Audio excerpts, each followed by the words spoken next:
Greetings, everyone.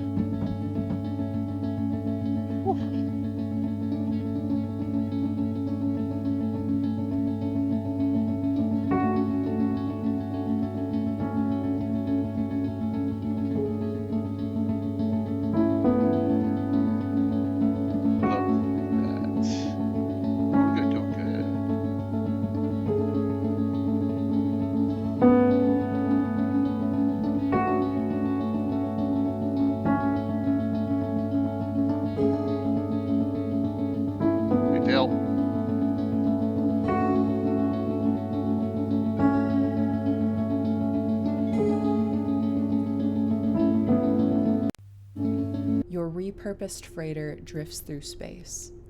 As you stare out at the star-flecked void, another ship comes in. Wait, is this sci-fi? I thought we agreed on a World War II campaign. Oh. Did we? That's cool. I can pivot. The smell of smoke curdles in your nostrils. Hold up, I thought we were prepping for a zombie apocalypse campaign. Right.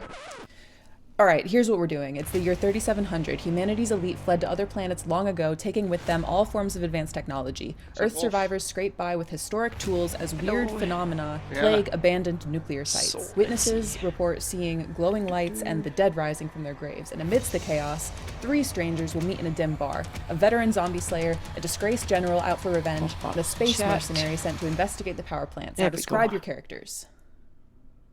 How did you do that? I have the right tools for the job.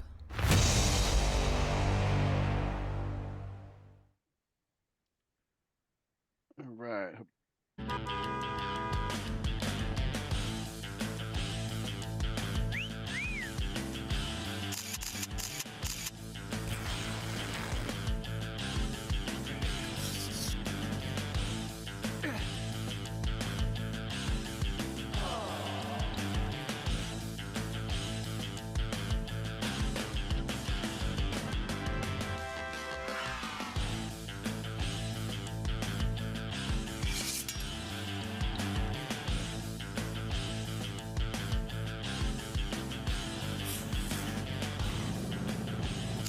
Okay.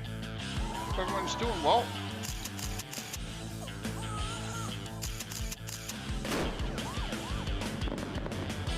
I will up the giveaway tonight because I said, why not? Show that in a bit. Yeah.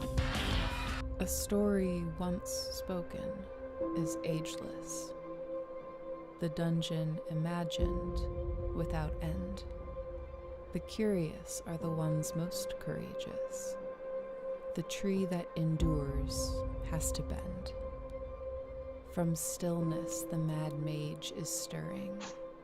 From countless voices the castle takes shape. Zagig will test the enduring. Those unlucky will never escape.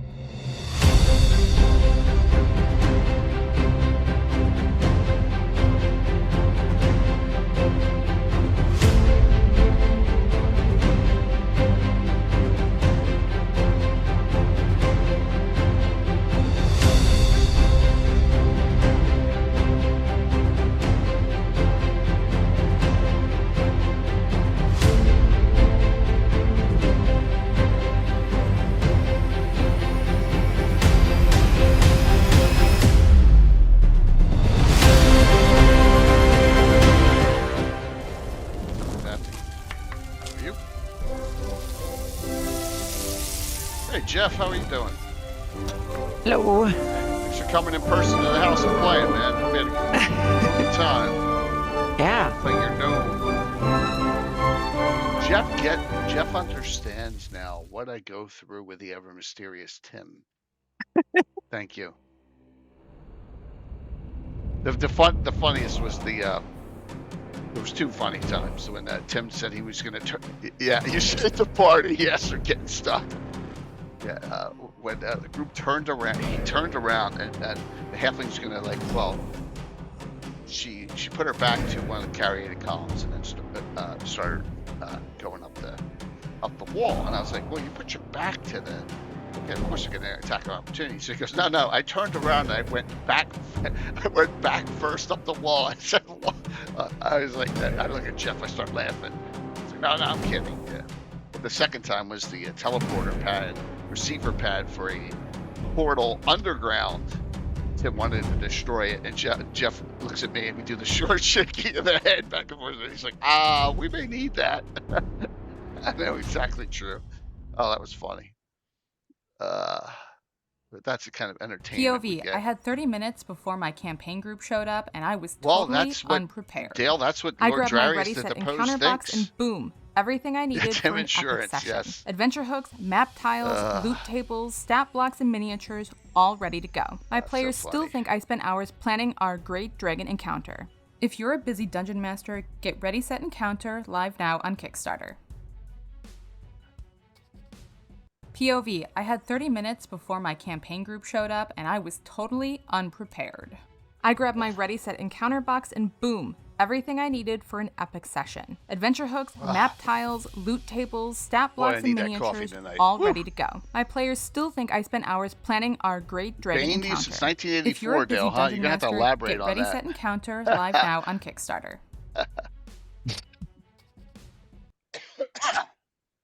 That's funny.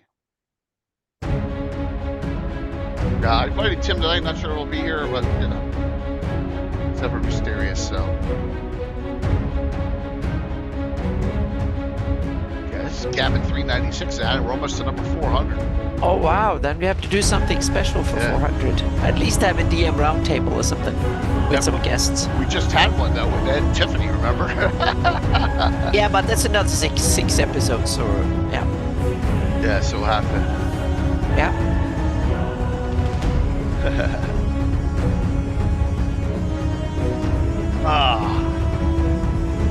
Woo.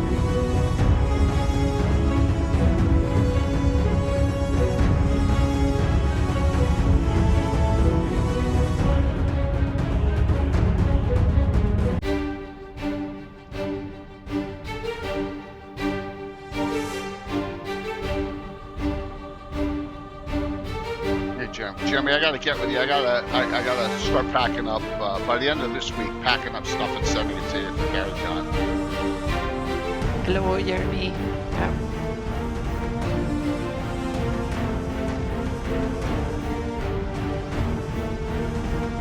Yeah, I'm prepping like crazy. I'm prepping crazy now, so I get hopefully some days at the end where I don't have to prep much, Right. but I can just come up with new stuff. So I will talk about that more when shout outs and stuff. So yeah.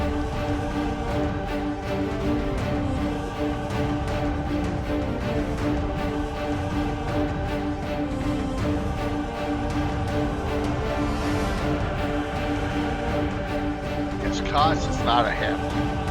Oh my god. No, exactly. I totally agree. He's not a halfling. Cool, man.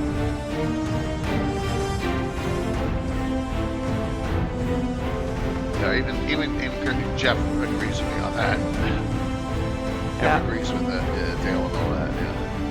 Yeah. That's Sam's new crazy canon. Yeah, I agree with you, Jay. He's not a halfling. Sam, by the way, you should have gotten an email from Michael Z for your download for Blades of Death and Monstrosities. So, hey, Greg, I gotta get you a character too. Cool, man. We gotta figure out, Greg, if you're gonna have the same one over 3 adventures or what we're gonna do. Yeah, Blades of Death is awesome. Yes, there was a lot of Blades of Death yesterday morning.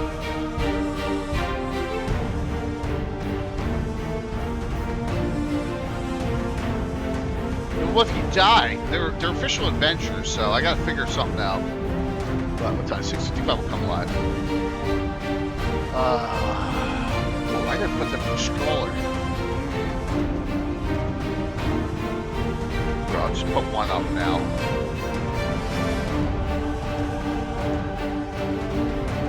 We did something similar. Yeah, we'll talk about it. We got a little time. And I mean, I have a little time. There's stuff coming. You know how it is. Always there's something going on, right? Right. So welcome. Hope everyone's doing well on a Sunday night. starting the giveaway. Tonight is a double, two different categories for the same winner. We're going to give you one classic D&D reprint. If you already have treasures, shit. If you already have treasures, I'll switch it. But we'll do that plus a Black Oak Workshop dice and bag set. All right, there you go. This is the glow in the dark set. The Moonglow dice bag. There you go. Cloud, yours is coming. I'm not sure if you've gotten them yet, but they're on their way. I think it was at a 3-day point when I sent them out. Yep. Fun times. All right. So, book schedule. Saturday morning's not set, but the rest is. But here, just real quick, we're gonna go from G right into D. Might as well for Wednesday, right? Yeah, the Dural series. Yeah, they kind of are connected. At least they become connected Wednesday through GREYHAWK lore. So yeah. Hey, darling. Yeah, so that'll be Wednesday night, and then Thursday will be special, starting at 2. I don't do this with special groups normally. We're starting and I got 3 confirmed right now. Dragon Hunt Part 1, 2-weeker. It's just gonna be the next 2 Thursdays.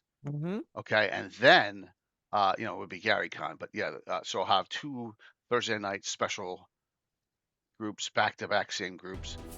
Maybe a change or two if, like, for example, Tom, who wants to play, won't be here. He's gonna go out of town for work, but he'll be here week 2, and I think Corey will be here for week 2 as well. So I'm working that all out. So what's up, Longshot? Said I'll start doing the giveaways, the sponsor complimentary gifts for the donators as well very soon. Okay, so I decided to go, and I really haven't done an Altimira one in a long time. Before this book even came out, I haven't done an Altimira episode. It's been a while. It's been that long. I think it was in the 80s, and we're at like what 390, 396. Oh, we got a great show on. We'll get to that though on next Sunday. But we got so many new people. Hey, Amanda. Yeah, you want to listen to this one, Amanda? Definitely. Finding in the inner workings and what's going on, like Lord Trash to Depose versus Spunk, all the other crazy stuff that I have going on in this city. We're going to talk orgs and factions tonight, and some other things. And then I'll probably talk about some for her campaign if Tim comes on, some from his. But that's what we're going to do tonight. Have a blast talking about that. I'm looking forward to just having a fun time, just chatting. Thanks, Rascal, for all the support there. I tried to get him down, I couldn't. So that's not true. I did get 2 characters down on Saturday. So yeah, one was an NPC, but the other was Tiffany's character, Gemma Winchester, got blasted a little bit. But yep. So and how important is a faction or an org in a campaign setting? They are, for me as a game master or DM, they are much more of an way to organize my game, so to speak. When you run a sandbox, I don't have a story per se. So these are the building blocks that could lead to story, so to speak. It's a way to organize all the myriad of creatures and stuff that roams around the area where the characters are in. So it's a way to make sense of it and to kind of make it to sort through it, to organize it both in the tools so I can know what to look for, but also so I can understand how they work together, so to speak. Yeah. And then it's thematically to give cool stuff that give the characters labels and stuff that they can go after. That you can tie into symbols and stuff like that. So they kind of, okay, this villain works with that villain and so on and so forth. So it's both a thematic thing for campaign, but it's also an organizing thing for me as running my games. Yeah, and for me, it's just it's just part of just like real life, you know, Mhm. like Yep. a guild, a Teamsters union, the guild. I Yeah. mean, a guild, and a bit. Yeah, That's it's a that's way yeah, it's a way to understand the world, meaning yep, you have to make manageable building blocks to understand it, so to speak. yeah, And it's like corporations have departments and groups and various stuff. So it's a way absolutely. to organize your campaign. No time for bull. Kent, we're under an NDA, but all I'll say is it's not going to be 6E. Let's just say that. It may call it that for some crazy reason, but it ain't going to be called 6E.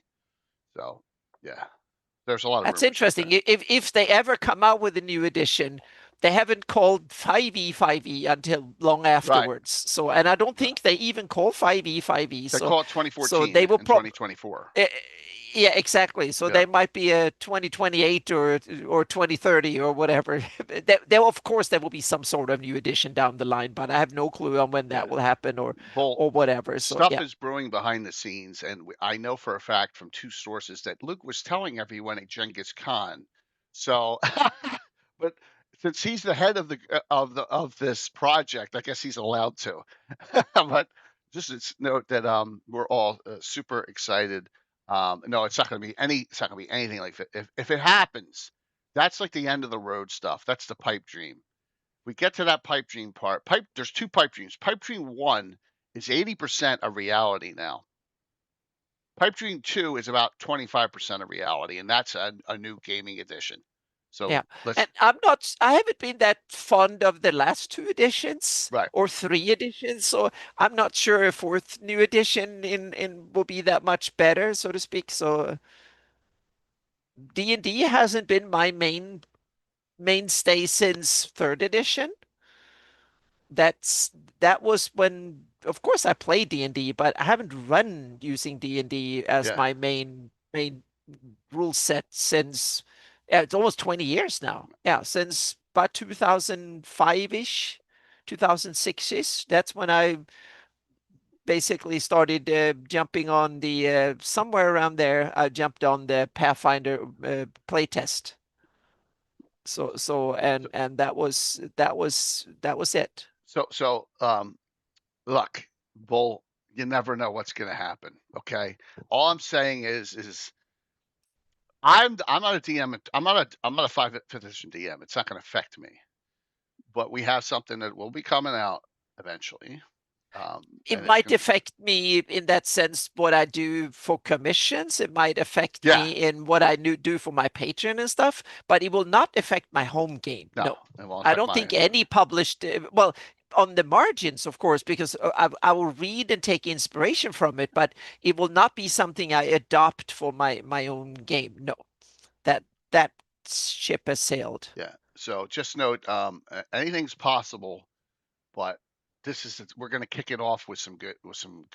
But it's always interesting Yeah. because it's like Mike Shea, Sly Flourish said that being one of these business pundits that discuss the RPG industry, I love to be like a hobbyist pundit, so to speak. It's definitely not my main thing, but since I work in this field and passionate about it, of That's course right. I'm Yeah. interested. Of course I'm No. interested in what happens. Yeah. Yes. So that was a question that, that the audience, and I'll just say, good things are coming. Yeah. Okay, good things are coming. Yeah, but there is a new regime at Wizard, so I'm sure there will be plenty of change coming the next few years. That I'm certain about. But what that change will be, that I'm not even sure Wizard knows that yet, well, to be honest, because they're so new. We're all meeting with them at Gary Con. So Yeah. So we'll see if they tell us anything. So yeah. yep. And then we'll see when we can talk about it. Yep. There's a lot of what's and ifs on that beyond, Jeff. Yep. Just note that we're not writing anything for it's DM's Guild, so don't worry about it going there. It's not. All right. So at least good to know you got. Yes. So just trust us that we are doing the right thing for the community, for everyone, for GREYHAWK and everyone. Well, yeah. All right. So yeah, it's gonna be fun. All right. So there was a question. How did Altimira come about, Anna? Yeah. Well, if you oh now you need to tell that. You told that story before, but it was a while ago. I'm so going to definitely read it here. And yes, hold on one second. I'm going to I'll put the, let me go to Cannibal Publishing and just get to the site here. If you want, 1 second here, Venture Modules here. Okay, here it is. So it's on this page as a free download, the teaser guide here. All right, it's like 20 pages of goodness here. So here we go. There it is. You can get it there for free. Hey, Bella. Hope you're doing okay. So let's read this a little bit. Because, of course, there he is. Tim willed it into being. That's technically true in a weird way. Mm-hmm. So, yes, you Okay. did. You had a lot to do with this. There's Editor Ewan, that's Snorker. Had a lot of great Lee, Scheidel, Troy really helped a lot. All these people helped. Dana, with everyone helped. It was just couldn't do it without them. A map of Altimira looking down from the Grand Crystal Lake. Yes, I did say that, Jeff. The Grand Crystal Lake. Yeah, and then we come here. Oh, Kumquat Grove. But here is the forward. So, I'll just start some of them. We're in the middle here. If you told me that a weekend away with them, yes, my friends, visiting our buddy Marco in Fairfax, Virginia in 1987, to have a marathon D&D weekend would have led to an actual tangible publication, I would offer you one of many Kirin Ichiban beers I imbibed that weekend. Okay. So we finished up with this. We finished up Temple of Mental Evil down here because Mark was staying down in Fairfax, Virginia with his sister that summer. And so he couldn't finish the end of Temple. So we road trip down there. It was myself, Walt, Tim, and Tom, right? And it was and by the way, so the drinking age was what, 19 or whatever it was. So so Tom was the only one who could buy beer. So we stopped at a supermarket in Virginia and like got all this beer. Like Tim was drinking Foster's cans, and I was drinking Kirin's. Yeah, so do kumquats grow only in Altimira or anywhere else, Jeff? No, they grow in limited. You should know this by watching. They grow in limited areas around Happy Springs in the county. If you'll look, Kent's Barlow is a kumquat farmer. Yes, so that's the two places. Yeah, we all miss Foster's. All right, so we finished up that.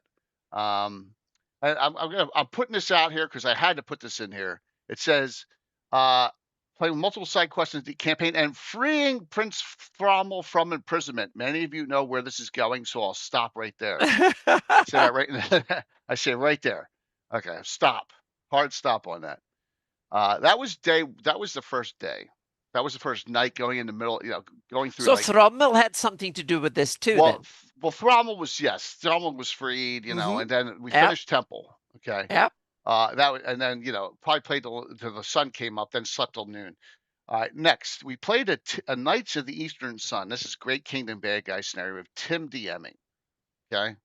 Fortunately, I was playing Gazumba, who could take a beating.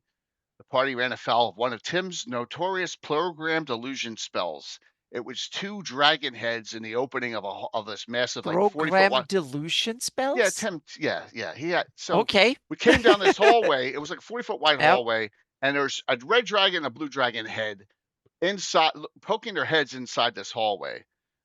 Well, if no one attempted to disbelieve it, so both dragon heads breathed.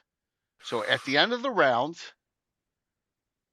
there's one character standing. That's me, Gazumba. Everyone else is dead, or Fensick, who is regenerating because they're ringing regeneration. If you all remembered from the fundraiser, I said that Fensick was at -70, got splatted. That was the joke back, and that he's still regenerating because he has a ring on. That was part of the joke here. Yeah. So yeah. So Tim killed the entire party except Gazumba and the NPC Fensick within the first 3 rounds of combat. Fun times as usual. Tim DMing. Phantasmal Force, yes. So I didn't have anything else written. I had nothing else going. I was like, well, okay, I guess I'm gonna have to do something else. So I hastily wrote a third adventure. And this one, our 3 Cavaliers, all that was the Rage class in the 80s with Dragon 72 and Arcana. Plus, you're going to see a new Cavalier in 5th edition. Everyone, there you go. Shot my mouth.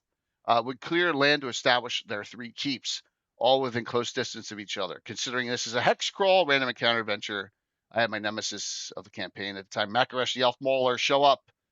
He double critical Tim's character, and like that's when he cut the right arm and the left leg off in the same swing. And Tim's like, "You can't. How's that possible?" And I had to do this stance showing how he could have done that in one swing.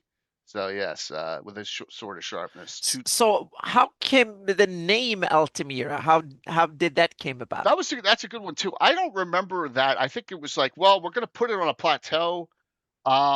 And so you know, it's got altitude, and then so I think it was Alan Alan that came up with it. Yeah. So yeah. Cool. And so then this hastily prepared land clearing adventure to clear the land for the 3 Cavalier keeps, and we placed it in that corner. And let me I should have brought up the map. Should have brought up the Darlene map. Let me bring up the Darlene map real quick. Darlene. Oops, I spelled Darlene wrong. How dumb am I? Let me see if I get the Darlene map up here, the high res one that what's his name was did.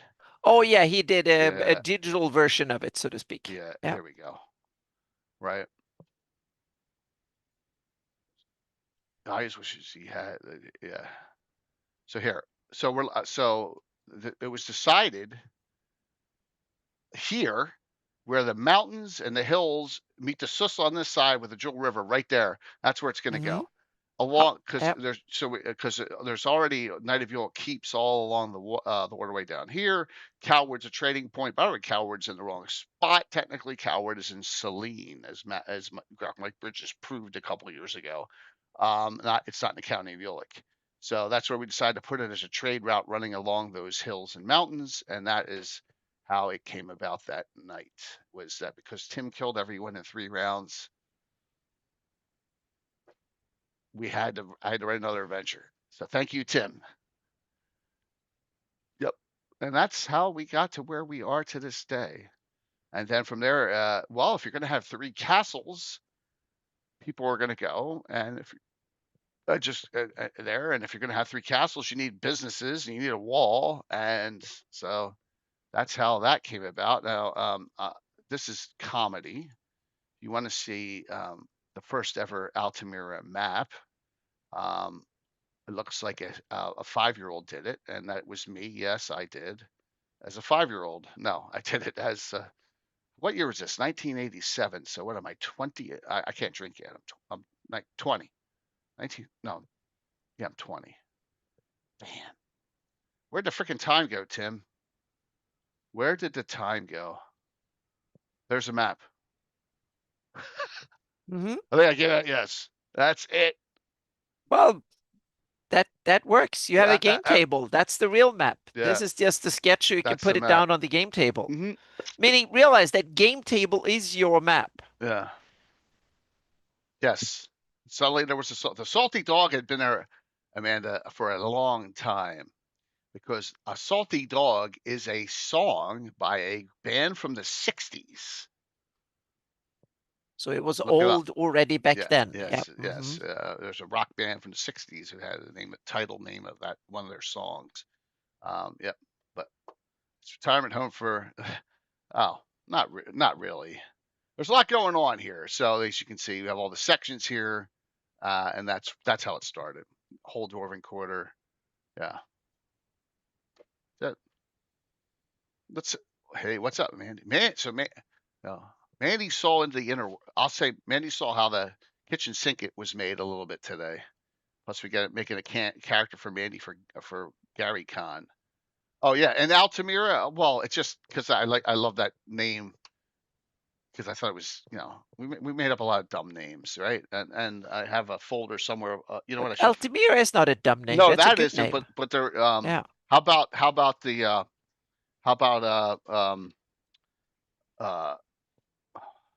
the pastry shop is run by Sarah Lee. How about that? That's kind of silly. Well, yeah. I don't even know where the folder is. Tim, I don't even know where my Altimira folder is. So I'm going to do some of this from memory.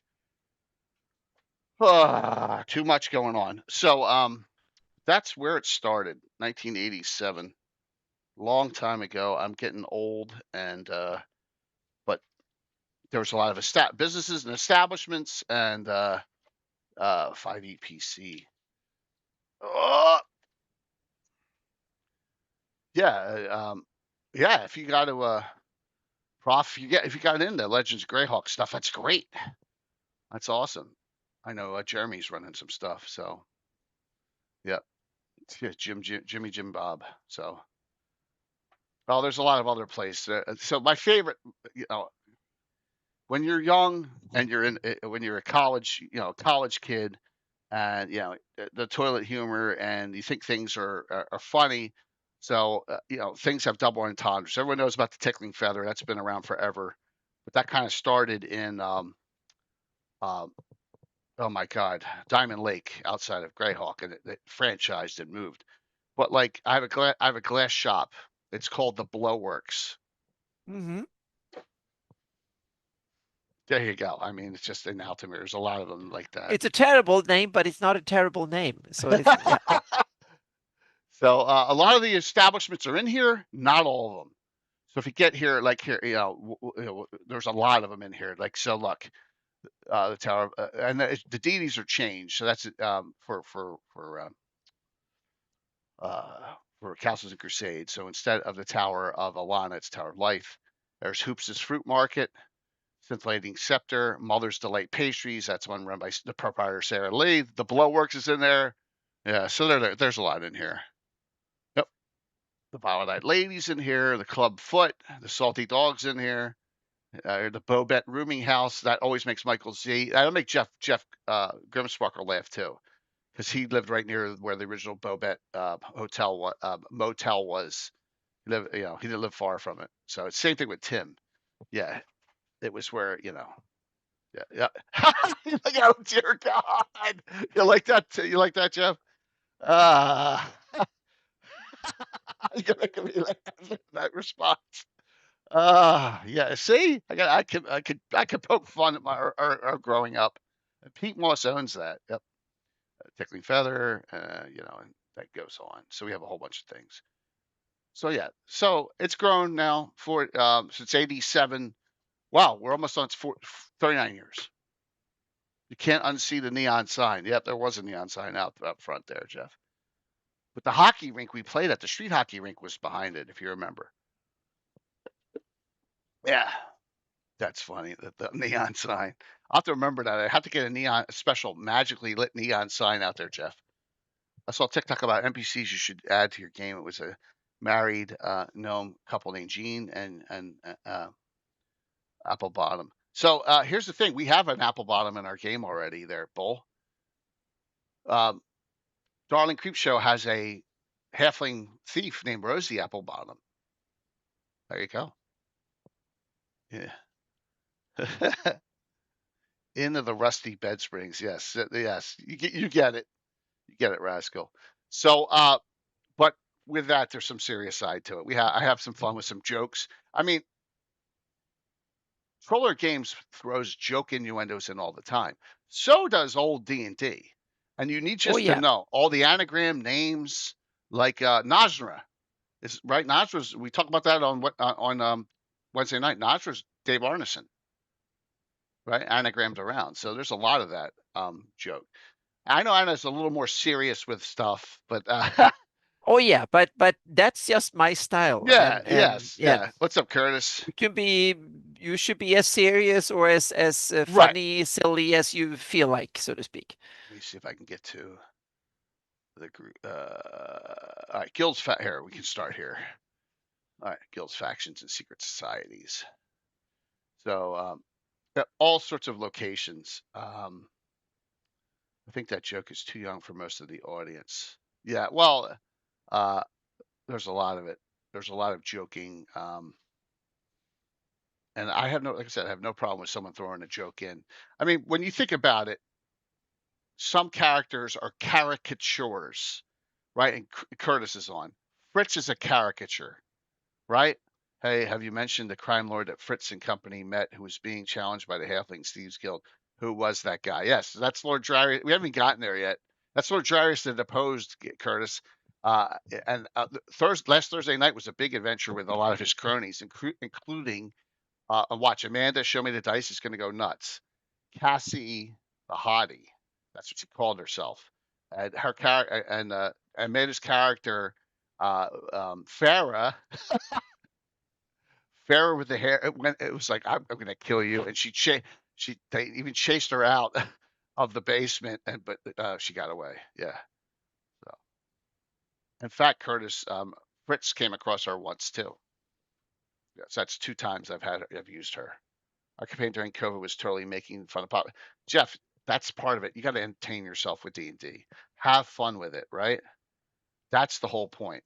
Enjoy yourself, have fun with your friends and family, whoever you're playing with, you know. So one more time, we got a whole bunch of new people on 2 double shot giveaway. A D&D reprint, yes, a D&D reprint, Treasures of Greyhawk, or one you don't have, and also the neon glowing in the dark moon glow dice with the bag from Black Oak Workshop, our sponsor. Some winner will get the shebang. All right, exclamation point drawing. Yep. So I wanted to model the city after the guild structure after Greyhawk, but then I realized one thing, and Altimira's not big enough. So you can't have 50 guilds when you only have Yeah, meaning 10,000 Greyhawk people. is a metropolis. Right. It's Yes. huge. Yes. It has an economy reach way beyond its walls. But Altimira is more like a mid-sized city, if I get the sense. Meaning it has some regional influence, but not the way that Greyhawk has. Yes. So because of where it's placed, it's a mix of, it's more military. It's still like 50-50. It's more of a frontier place than Yes, Greyhawk is. absolutely, because it's not beholden to the county. It's not beholden to Yeah, and you have Selene. the sus forest next door and stuff. Greyhawk, it dominates its own territory and has no enemies up close and stuff. So it's more like a Yeah, continual fairy fire is the way to go, Sam. But someone will dispel magic on it as a joke. So with its location, and I don't need to pull out Anna's whole map because what I did was I prepped up just getting a sliver, right, of this, which everyone has seen multiple times, right? Yeah. So there we go. So I can bring this up at a point here, right there. You know, the Swiss forest is one of the worst places in existence. So the last entire 2 weeks of adventuring, except for the one in Altimira on Thursday night, was in the Swiss forest. All of the summoned frickin' abominations were in the Swiss. And the game yesterday, they went from Southern Tree Guard into the Swiss, and where they actually found a great grandmother who was turned into one of the elven trees. Now, according to Les's article, there are only 3 elven trees in the Swiss. There were. No one knows if they're still alive or not. Well, they've confirmed one is alive, and it was his great grandmother, and she had said she hadn't been visited in 1,000 years. So, and just think about great grandmother. It's only 1,000 years have passed for a gray elf. That's even stretching it a little bit, maybe 3 generations. Yeah. So, yeah, 10,000 in the city. Yeah, so I can't do 20 different guilds with 10,000 people in the city, though. That's the point I was making, Tim. So we got to go a little bit smaller on the structure, like and pick out key ones, and then if we grow it later on, then we can add other ones in. Well, I think there should be a guild for every business that is important for the city. Right, but it may only have 10 because people. Exactly, but it's simply if the business, there might be some guilds where it's only a couple of, but it's both for the city to organize the business, and it's for those people to maintain their monopoly, and it's also a way for the city to keep control of who to tax and stuff like that, who to give political favors to and stuff like that. It's a way to channel power both up and down, but also to maintain power over your, meaning medieval guilds were monopolies, legal monopolies, and they were kind of, you control who had access to your business, so to speak. Right. Plus, you in some places you controlled what they could buy where, and take back a lot of their money. Yeah. So I guess there's more. Yeah. Exactly. Meaning they wrote debtors like you would use like checks or something like that in today. You sign like IOU letters and stuff. But also in small places, you combined guilds that will be separate in a big city like Metropolis, like GREYHAWK, will be bunched up together. There will be one merchant guild and one crafts guild, for instance, and a bunch of different craftsmen will be bundled up into one guild rather than being separate ones. Yeah, the special project with Luke has taken precedent. That we're on a time frame for that, a hard time frame. So, and it's a big deal, John. And we'll talk about, like I said, we talked about it a little bit before you were on, and we're both under NDA, so I gotta keep my mouth shut. So I've said enough. But so yeah, so here's some of the guilds, and so here are some orgs in Altimira. So and some of these are being used, are used in the game. So when you get an event, when you get a mission from someone, a legal contract binding mission, it goes through the Guild of Adventurers, which most all members need to join for a 10 gold piece a year fee. So said what? Yeah, exactly. And members of parties will dues paid or mere 10 gold pieces annually. There are drinks at the lounge too. It's a great place to swap stories with fellow professionals. The secret is that the Guild of Bounty Hunters, which I have here. So if you're a bounty hunter character, you can really, this is the place to be. Oh my God. Oh my God. Jeff Moore found the Bobet neon sign. How did you find that, dude? Oh my God. I got to share this. Oh my God, dude. I'm sorry. I'm sorry. We're reminiscing because this place has been torn down for 20 years at least. Oh, Jeff, how'd you find that? The power of Google. I never looked. Holy sh! Like Google Street View or something, I don't know or what he just a did. It's a small just an picture. Yeah, hold image. on. Okay. Yeah, Yeah. but I'm gonna save it to my so I don't crash things. Oh my. Oh, this is funny. Well, oh my God. All right. Hopefully I don't crash the stream. All right. Ah, let's see. It's so small though. It's gonna probably come out badly. The pictures. There we go. Bobet Motel Coffee Shop. Oh, that's awesome, Jeff. Look at that 50s neon. Yes. That looks so classical American. You It get could the be. idea. Yeah, there it is. Yeah. Oh my God. The hockey rink was behind it. It was behind there. So thanks, Jeff. That was awesome. So the Bounty Hunters Guild, which is the next one here. And remember, I created the Bounty Hunter class. We're talking 1981. It's the first class ever created. I was like, we really shouldn't be playing assassins. So even as a 12, 13-year-old, I'm like, we shouldn't be playing assassins. Create a class that you knock unconscious instead of assassinate. And from that, the only known guild of bounty hunters in all of GREYHAWK is here in Altimira. But they run a lot of stuff. The bounty hunters here run the Adventurers Guild secretly. So yeah.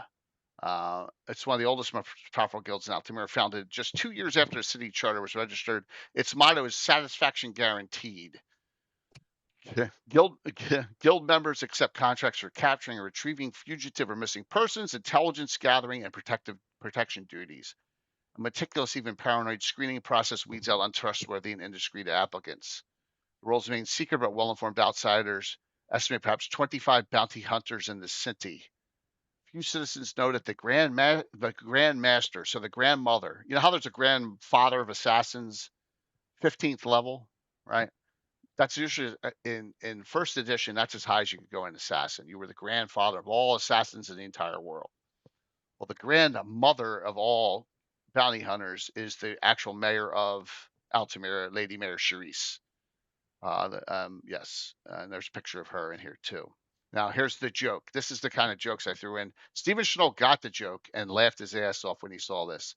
The main guild house is underground beneath a warehouse in the Merchant Way near East Side. The sign bears the legend Ace Tomato Company.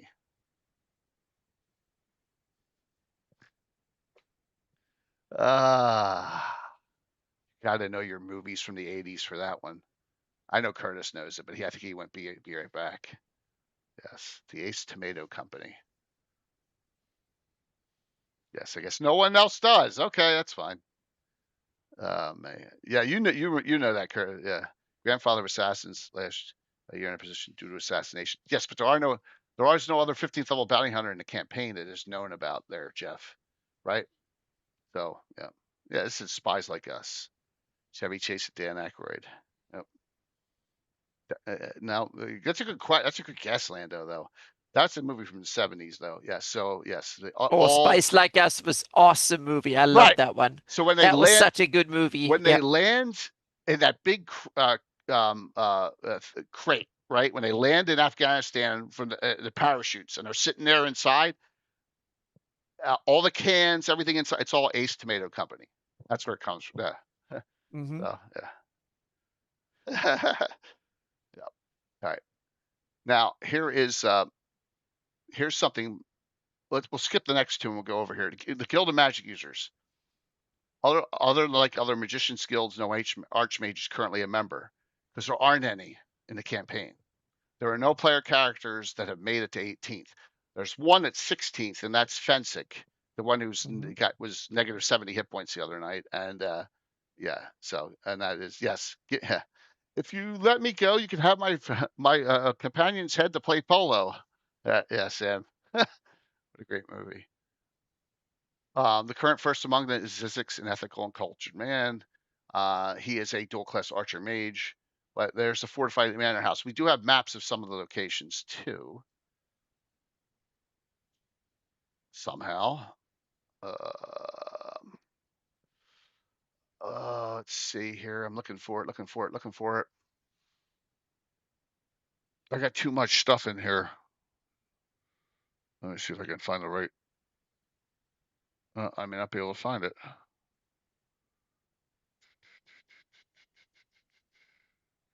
It's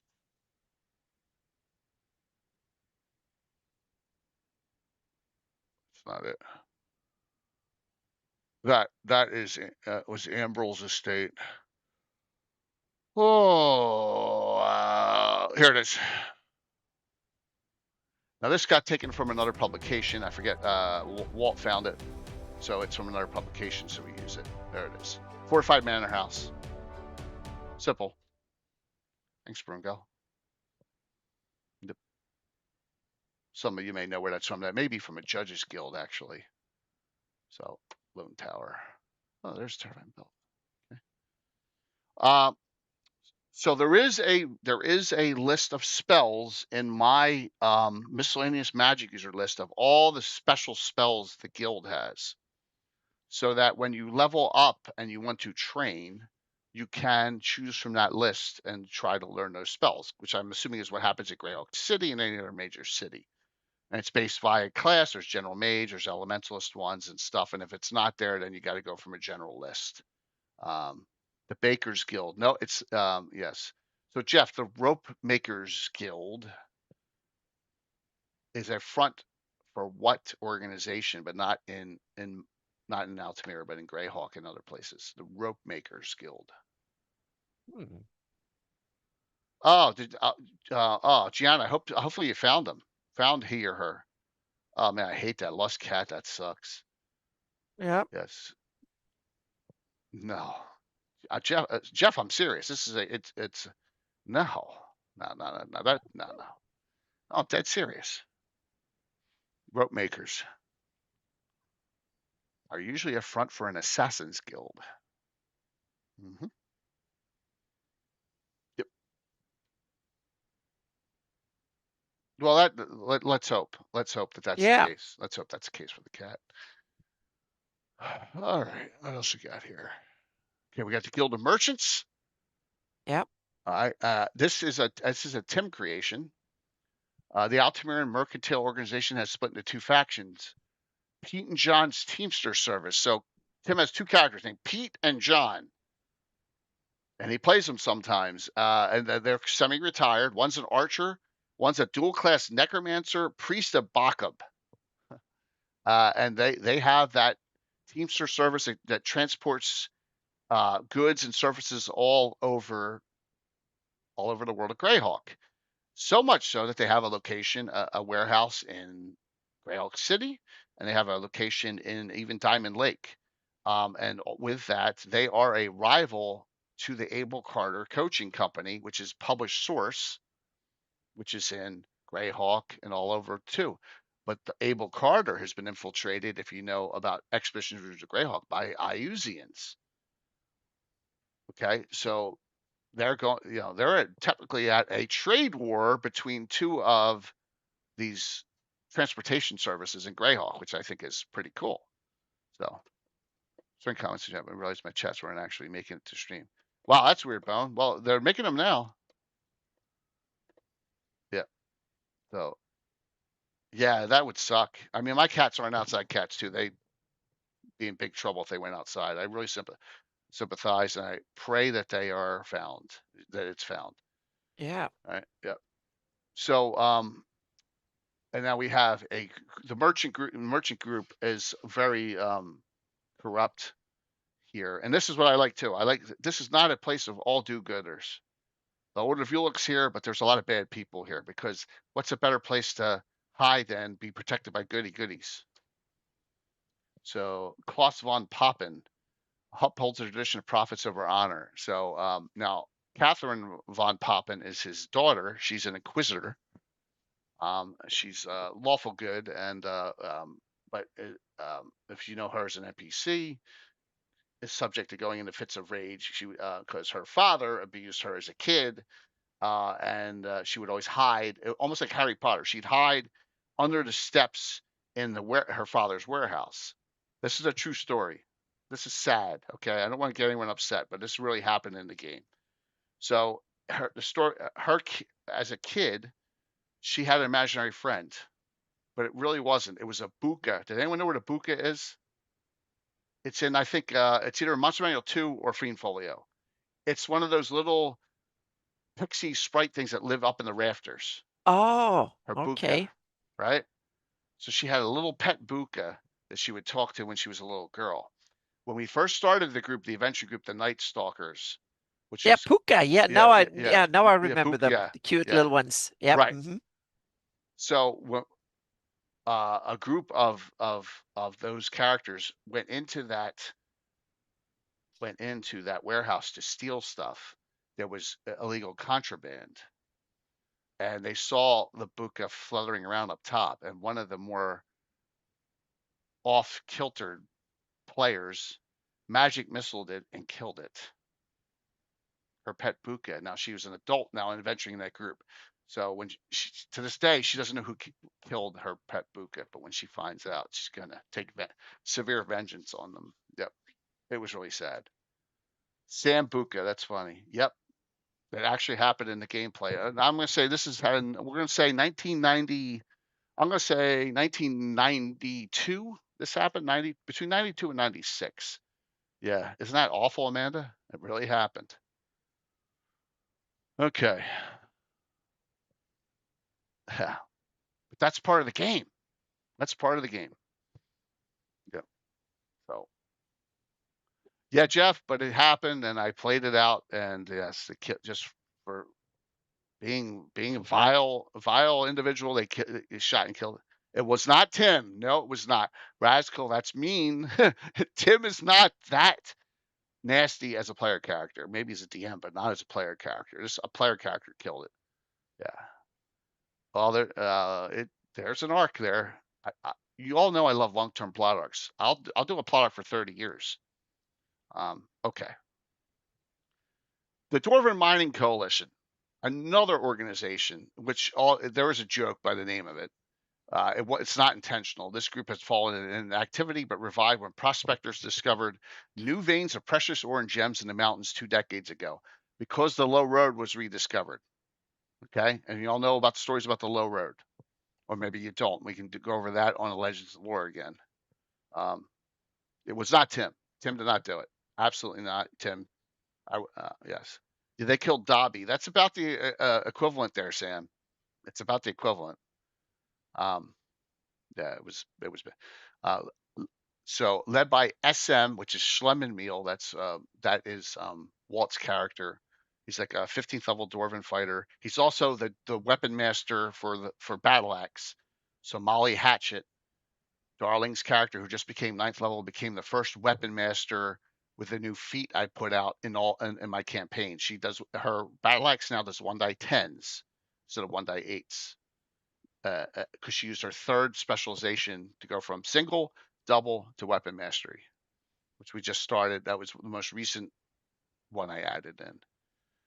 Let's see. The cartel has at least 2 secret teleport portals to the mountains within the city limits. The dwarves see the politics of Altimira as a necessary evil and keep to themselves, asking the same in return. Spies have had great difficulty learning the inner workings of the coalition, and infiltration seems all but impossible. Now, other members. Rob Phantom NJ's character, Durgrim Flintblade, is a ally and troubleshooter for them.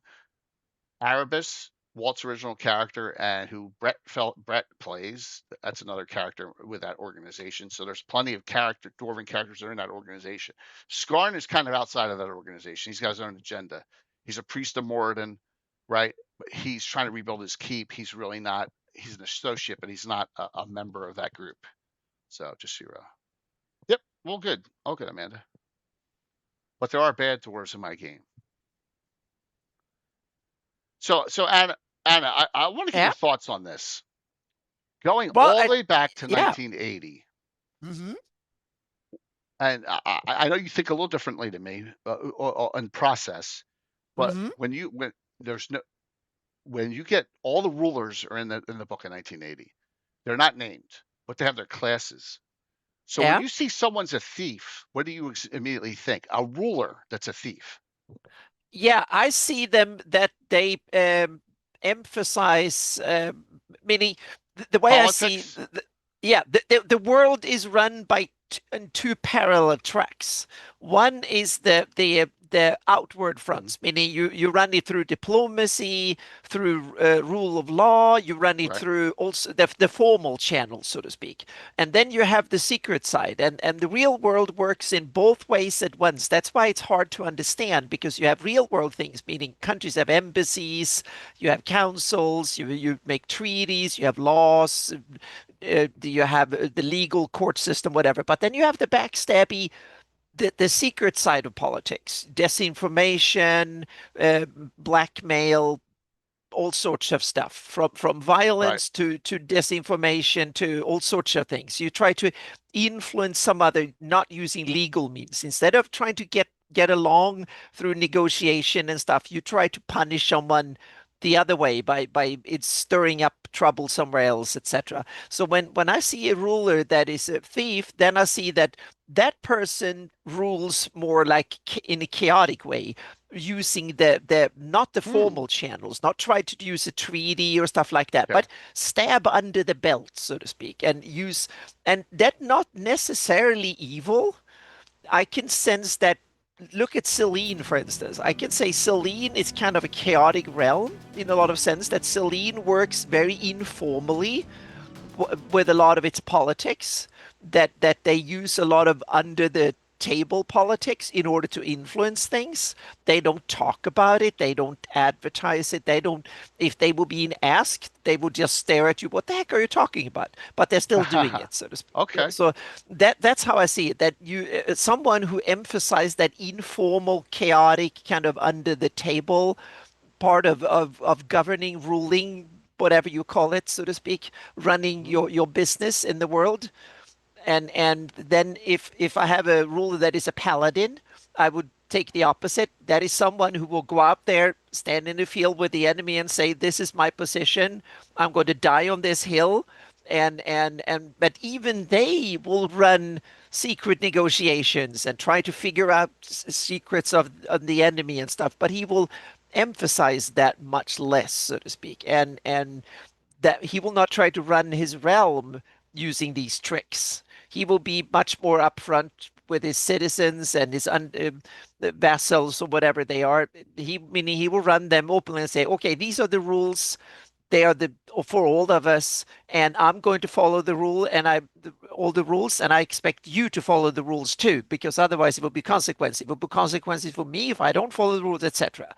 But the sneaky thief character, he will simply say, these are the rules, Yep, maybe. but if you bribe me under the table, we can kind of make out a deal, and we can kind of so that's how I would see the things. He's flexible and so on and so forth, if you want to take it on the positive side, or he's chaotic, untrustworthy, or whatever, if you see it on the negative side, depending on who you are and what your motives are compared to his and your interests. Hence this. I am 12 years old. Yeah. I get this. There's no names in here, but the Prince of Ulick, His Serene Highness, Lord of the Peaks of Haven, Fighter 9, Thief 12. Mm-hmm. And I think Yeah. to myself, remember, back then, you could not be good alignment with thieves either. Yeah. It was neutral or evil. I'm thinking this guy must be some Yeah. underhanded son of a bitch. Yeah. Right. I could also say that what if he were a tough adventurer who learned the hard things about the world and stuff? I knew you'd but look at it that way. I'm looking at it through the Yeah. eyes of a 12-year-old. Exactly. And when I was 12, I wouldn't even have these ideas of governing and stuff when I was 12 years old. I don't think I would pay as much attention to it as you. I was like, oh, I want a cool story, and he's a dwarf and he's greedy or whatever. So I would. Right. Yeah. But first edition player's handbook's out. Thieves are neutral to any evil alignment. They're not allowed to be good alignment. So I'm like, first off, he's not good. He's a not good dwarf. Yeah. And that is where from that on, and we don't know what his name is. So his name, it turns out in 83 to be Olenstead Karand. But for us, he's Prince Dorak II because I had to name him for 3 years. Yeah. Is he the same guy with the same principles still? Yes. Hasn't been ousted or anything like that? He has not been. Nope. And also because the Order of York protects him. Protects the whole border. So when he's tried many underhanded things because he does not like the Order of Ulick because he never gave permission for the Order of Ulick to build on those lands, even though we all know what happened in 3rd edition during Living Greyhawk. Oh, there's no guards on the Jewel River, and all the humanoids came over and took over half of the Principality, right? So we know what happens. Well, that was the time when they wanted less do-gooders and more cool evil stuff and so on in the world. You wanted a more gritty whatever world, so they just created one. Yeah. Sam, I'm a 12-year-old and I'm reading the books. I'm not interpolating that kind of stuff at age 12.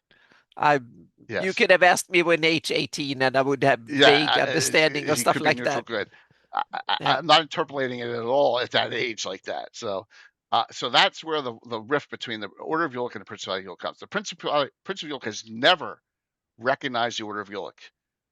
The county, the duchy, and Selene has, but the Principality of Ulick has not. Okay, just note that. So, once again, guys, I'm 12. With that, the prince gives letters of marque to bandit groups of dwarves throughout his kingdom. Kind of the thugs he needs to ensure his will goes about properly. Here is one of the two groups, and I'll talk about the other one. I don't know why they both didn't make it in here, but it could have been during space. The Sealed Fates. All right, now, and the cool thing is I have a way to connect these into where they are in Aird. All right, this group of dwarf bandits possesses letters of marque from Prince Dorak II, though the Order of Altimira does not recognize this document. I had to change it to Order of Altimira because there's no Ulick in Troller Games World of Aird, right? Their name refers to the primary goal. They have sworn to reclaim lost Dunyalag and see its fate as bound with theirs. So that is outside. There is a dwarven, almost like a lonely mountain that's not far from where this city was built. And they see that building the city is an interloper onto that lonely mountain's territory. Kind of, just like the crazed, Thrain. Is it Thrain? Wait a minute. Who was the father? It was Thorin. Thorin got with the gem, Arkenstone, right? So yeah. So in the Greyhawk version, these are raiders, bandits that they can't be basically jailed or put in prison because they have a letter of marque for banditry. And thank you for the follow, Sexy Sloth. What a name. So this dwarf bandit chief Meth. the brilliant nose leads the sealed face. So he had one of the player characters cut his nose off 5-6 years ago, and he replaced it with a gem. So he has a gem as a nose. Now, four Gary Cons ago, the Slav Squad ran with against the Sealed Fates, and they had kidnapped Josh Pop's character because Josh couldn't play, right? And they had to rescue him, and that happened a couple Gary Cons ago. The other group is the Princess Highwaymen. So they have two bandit groups harassing Altimira, poor humans. They don't mess with the other doors. So yeah, that's what I see. You know, he's got his group of thugs Mhm. because he's a thief, right? And look, Nerf Godskill's the same way. They got the Thieves Guild running things. That's not a good organization in Greyhawk City either. So I see it on a little bit different level. So But yeah, I see the city of Greyhawk as a city that is 2/3 corrupt or half corrupt. right. Meaning True, it's Tim. in its core it's based on a corrupt system.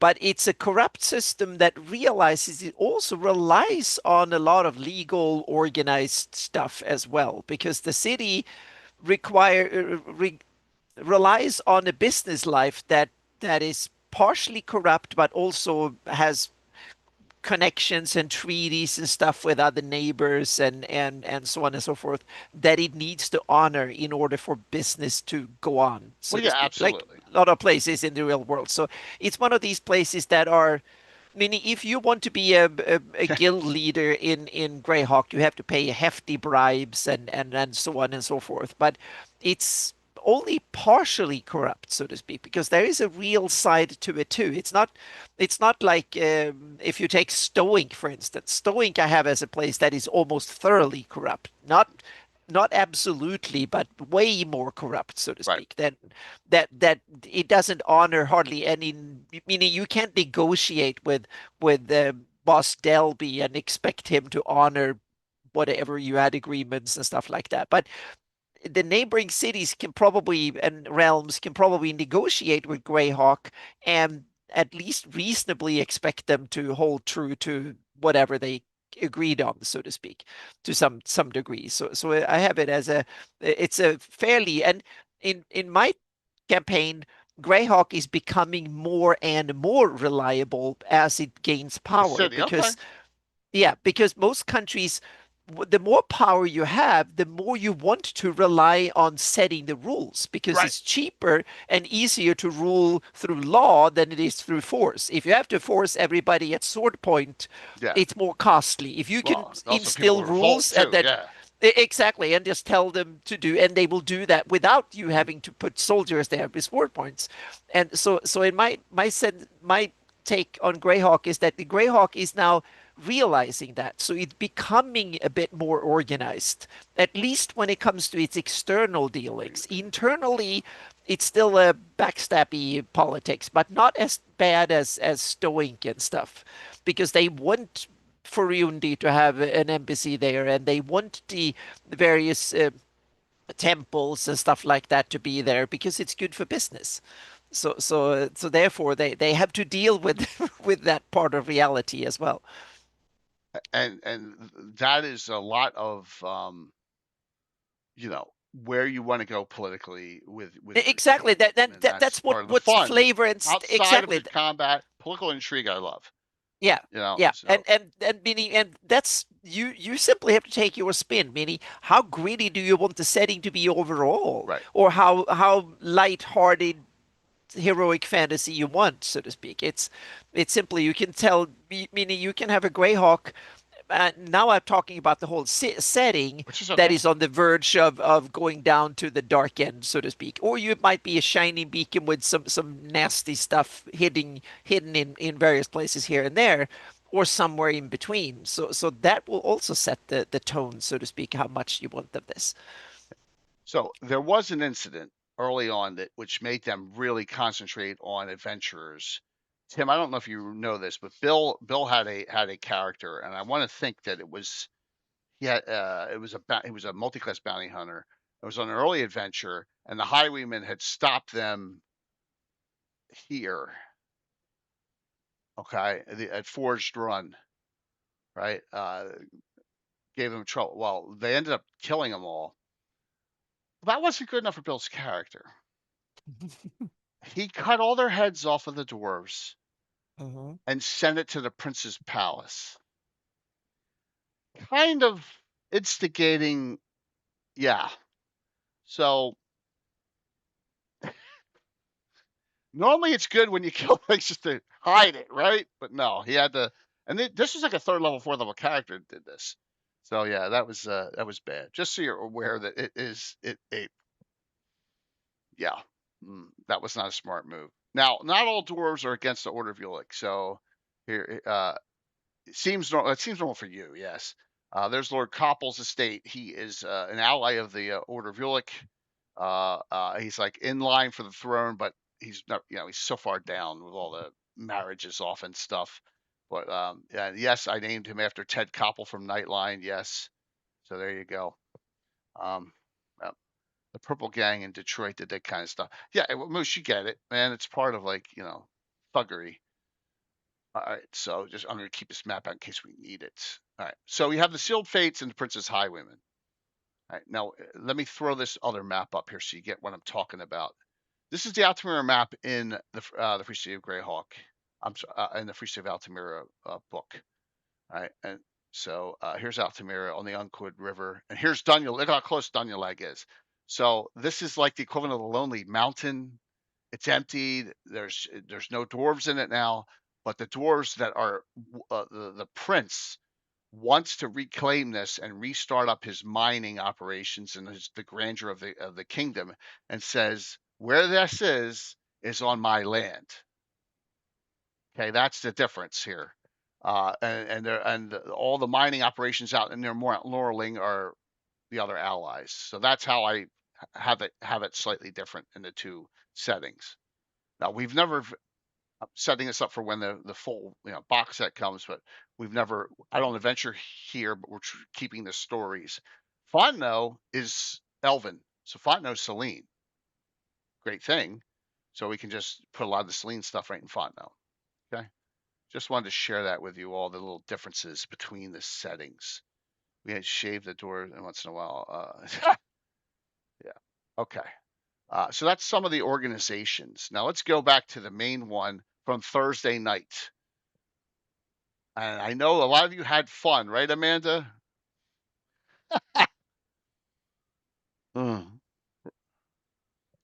Korg's not on, but Jeff did, Tim did.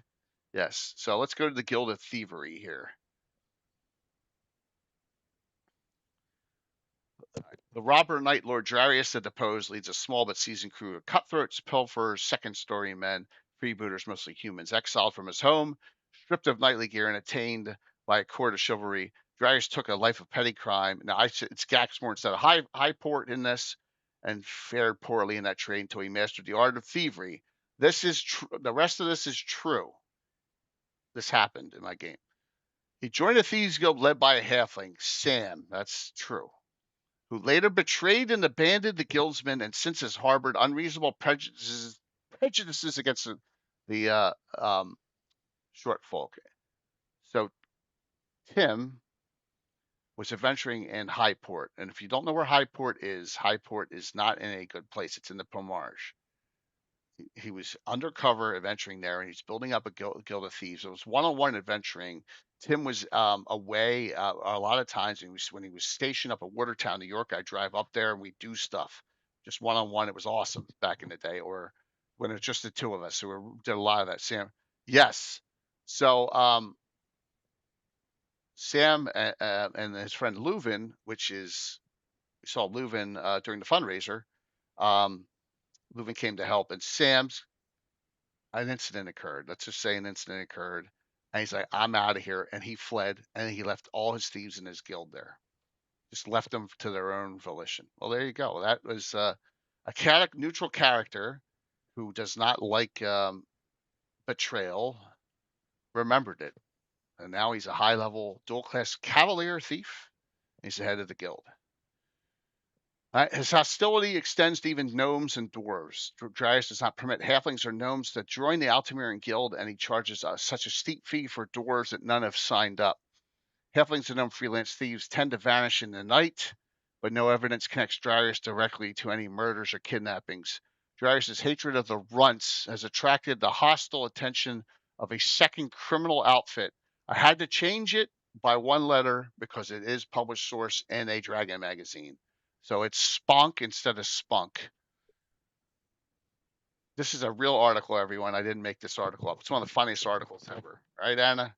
Mm-hmm. Roger Moore wrote it, so you know it's funny. It's in Yep. Dragon 60. So it's org instead of union. The Short People's Org for nefarious kleptomaniacs only recently established a chapter in Altimira and has already become embroiled in conflict with the Guild of Thievery led by Darius.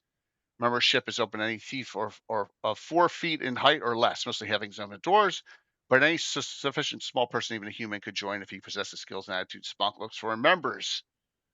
These diminutive criminals favor a bold, direct approach to larceny and show no fear of fighting their taller rivals. Hence Thursday night's adventure.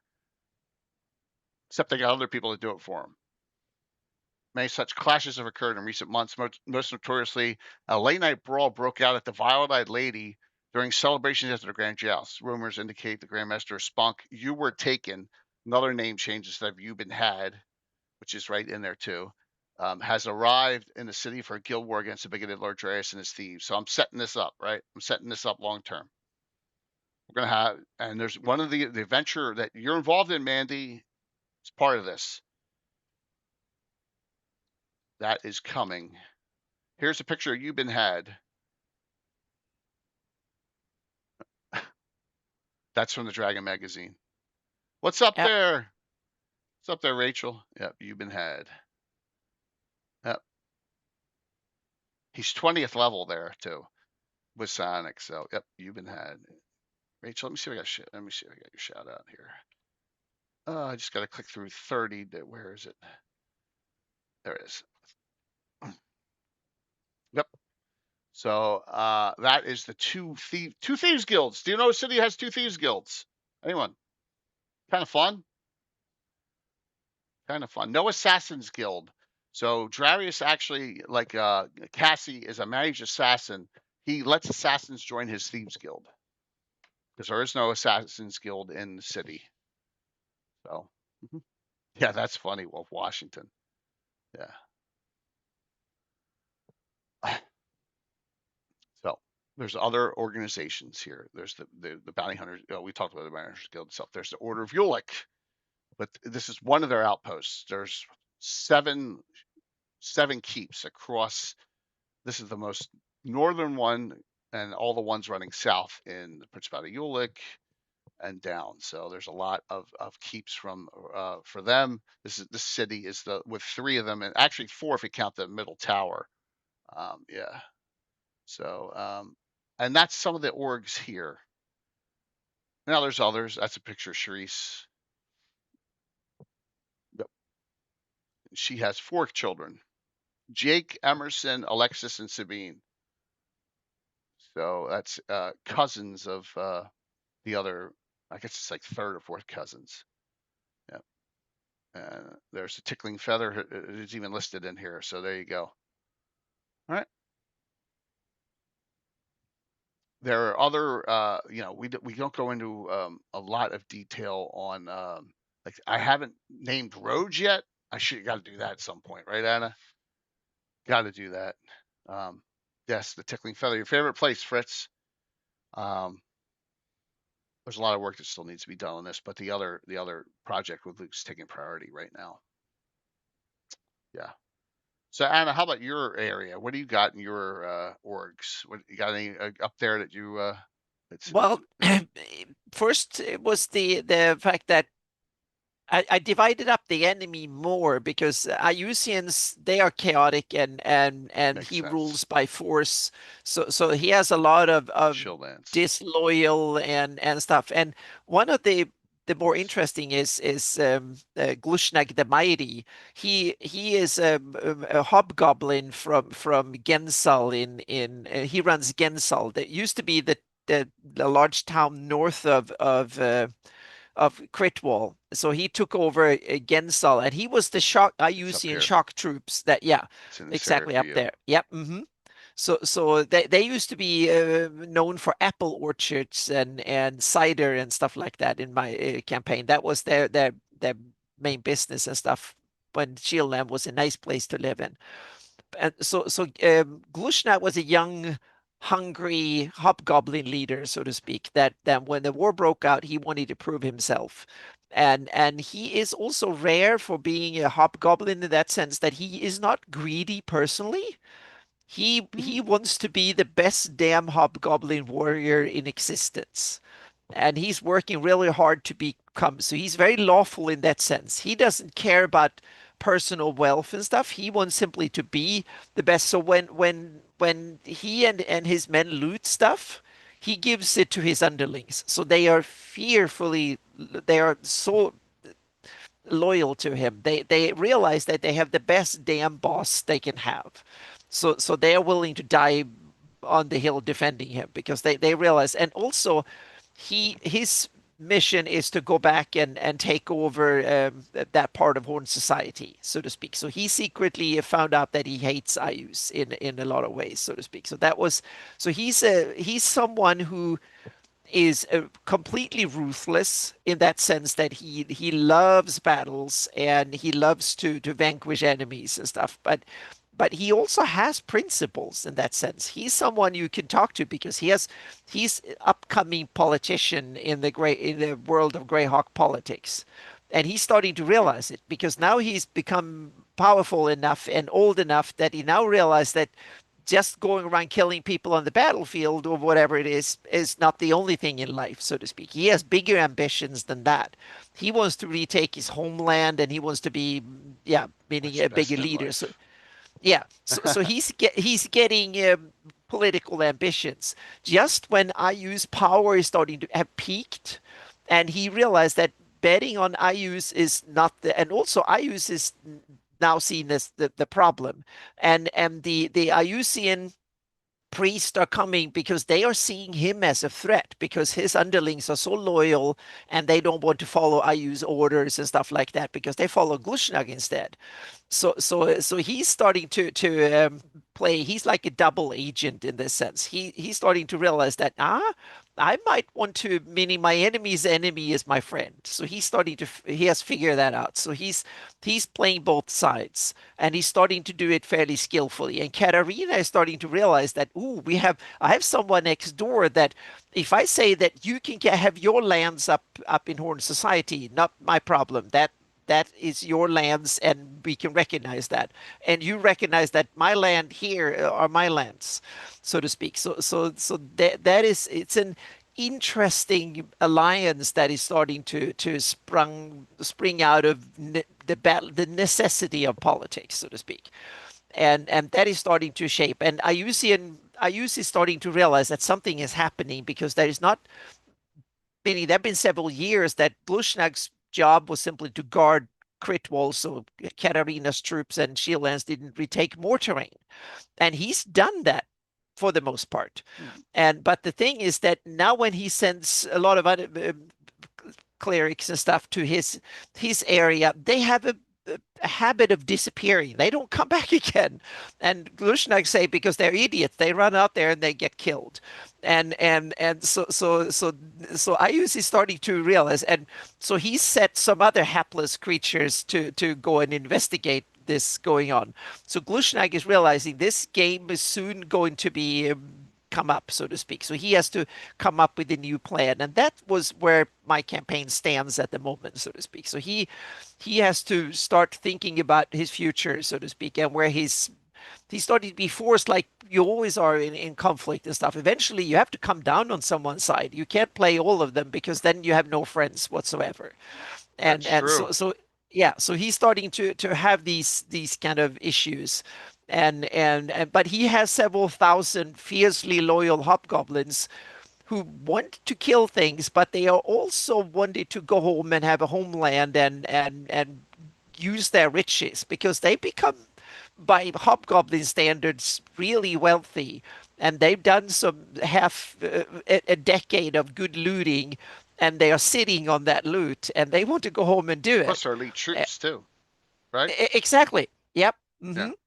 And also Katarina is now firmly in place as the commander of the whole Knights of the Holy Shielding.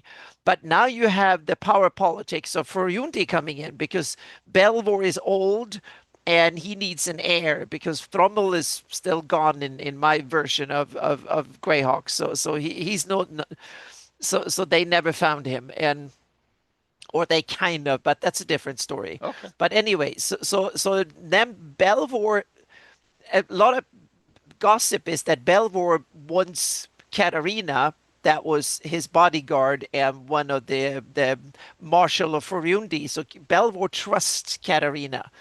And so he wants her to be the heir of his heir and successor.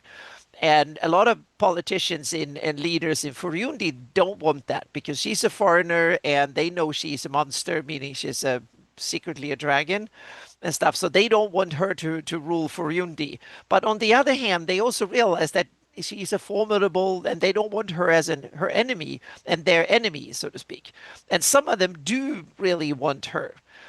But one of the things is that it will add power to Furundi, but it might dilute power to them. And they have been around paying taxes and done all the stuff in Furundi. Right. And here she comes as an outsider and takes all the glory and then takes the crown, so to speak. So that is both a problem. So she has about 1/3 or nearly half of the nobles on her side, but the other half, no. They are firmly set against her. So that is a problem. But on the other hand, they are also wary because none of the nobles in Furundi wants to split up the country. So that is one of the underlying things that her political campaign to gain, or Belvor's campaign to make her the heir, is starting to ramp up.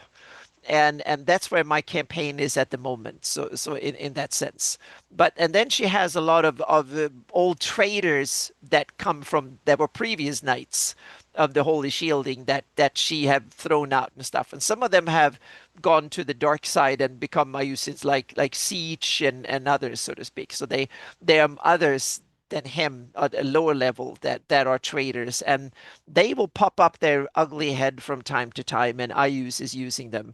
And Ayus is also starting to use other methods because that just going out and looting and just sending swarms of orcs and stuff, that doesn't work anymore. The orcs, they want money before. They know there's looting is not easy anymore, and Ayus don't want to pay them to do things. They are supposed to pay him for the privilege of looting in his name. So Ayus has a cash constraint problem, so to speak. So his troops are now not loyal, and he has a loyalty problem. So it's a Ayus need to rethink, and he's in that change how he operates his empire. So he's in the middle of that. So he's vulnerable. He has huge strength in numbers formally or on paper, but in reality, there's a lot of stuff going on under the hood, so to speak. So he's still dangerous, and he might become more dangerous in the future. But right now, he's in that bind where he needs to operate differently, and he doesn't want to open his coffers to start paying his troops to be loyal more than absolutely necessary. So he's pushing the problems down. So that means that there are the local hapless rulers like Vakunis who had to go out in the front and do things and got killed. And he's not the only one who have to do that. So Ayus sends out a lot of these low to mid-level commanders to say, you need to go and take care of business, bring home money and whatever. We have zombie goats. They come up with all sorts of desperate measures in order to. That's funny. So he's looting his own land in order to withstand. Right. Meaning he's already on his 3rd generation of slaves and stuff. Meaning he took the people in his own land. They were gone 30, 40 years ago. And then the second wave, he started to cut down hard on the population of bandit kingdoms and stuff. And then he took shield landers and stuff and worked them near death. So labor is so short for him. and that means that he needs new fresh ones. But all his neighbors have learned how to deal with him much more effectively. Meaning, Furundi, Sheeland, Ernst, and others, they know how to deal with him now. They are prepared. They are determined and organized in a way they weren't 10, 15, 20 years ago. And so it's much more of an even game in that sense. So it's a stalemate at the moment, and we don't know which side it will go, where it will go, so to speak. So, and there's also shady dealings under the way, both on both sides. Katarina is playing a whole new game. She's much more tougher, and she's willing to go out there in the front and cut off heads on and collect heads of clerics of IUs just to show them that who's boss. And so they are much more hardened.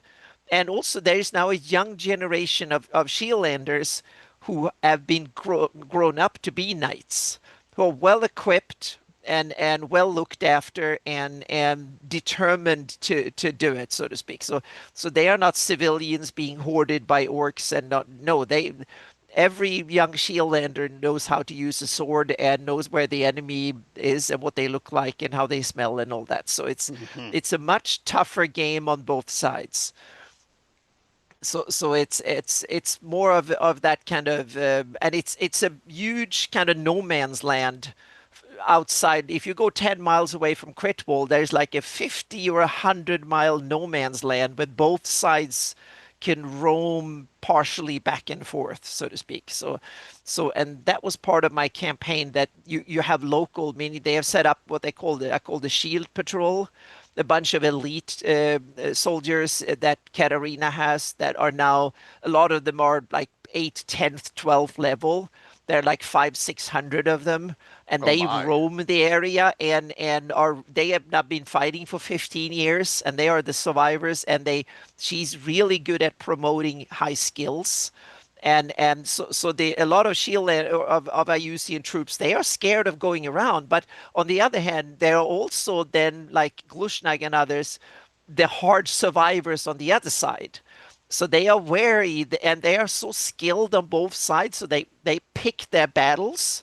So if they feel they can win, they go in and cut off the heads quickly and be done with it, or they avoid combat. So it's more like it's devil you know, and then there are others coming in to raid and just, oh, there must be easy pickings here. But no, this is been a war zone for 50 years. There are no easy pickings. It's really hard and tough. So if you're below 5th level, you will not survive out there. You need to be tough and hardened and to know your way around. But it's interesting. So now in my campaign, you go on these raids back and forth, and the level, the pre-gens and stuff are made up from 5th level upwards. And the 5th level is basically guarding home base and these kind of missions at home. And then we had missions from 8th to 10th level and 15 level. Then you go into the enemy and you deal out some damage, and then you go back again from the raid, so to speak. So hello, Armin. Thank you for being in touch with about GaryCon. Yep. That's right. You're going this year. That's awesome, man. Yeah. It's exciting. Yeah. Our flights come in at the same time, so it's perfect to Oh, O'Hare. there you go. Yep. Perfect. Yep. That's great to hear. Really good to hear. Yep. That was good timing. Good planning. Yep. Move that. I'm just bringing some stuff in here and making sure I got everything correct. So I think it's that way you can kind of tweak how you want to have your campaign in a sandbox. It's kind of tricky to my sandbox. The good thing for me is that I run a sandbox that are from like 5th level to 15th level. So I want to have like areas and missions and things that can happen from 5th level and upwards. And what I've done is that I've basically said that lower level go on training rounds, so they don't see the real enemy. And so we have a little bit of internet lag here and there. So well, hopefully you're not losing too many frames. No, Exactly. So I try to dropping some so frames. 0 level and low level. I basically, yeah, I put them to guard home base and do some very, very simple missions, so to speak. So 0 level will be no, especially go on the frontier. No. Yeah, it stopped. It stopped. The Yeah, frame some drop dropping threats. stopped. That's good. Okay, So, good. Yeah, it yeah, seems to be I more just wanted to stable check now. on So yeah. yeah. Armin, thanks, Hmm. man. Thank you very much. Appreciate it. Cool. Boing, boing, boing. All right. So let me share this. This is a new This is a new publication. Trollord is doing all their locations, right? And this is a Tarvine belt. So if we're going to go to the back page first, and I'll show you what's going on here. So if you want to hit their World of Arid and you want to know more information about certain areas in Arid, here is the map. It's on its side, it's sideways, but so all the expansions are here. The Tarvine belt's number 10. Okay, and that's right there. So they asked me to do a page up on this and added it in, and here is the map area. As you can see, Altimira is on the cover, which is awesome. You know, I got that, which is really cool. And then we go and come down here, and you know, it's got a lot of the other areas and talks about them, and then you're only going to get a page of detail here, but maybe a couple things that are slightly different. I also got the population. I said 9,000. Um, they do economy tiers. And I put in a lot of the guilds in here, but it just talks about a little bit more about the neighborhoods, like, which I don't think that's mentioned that much in the other book. So you'll get that, and just some other things that are added into it. But that is it.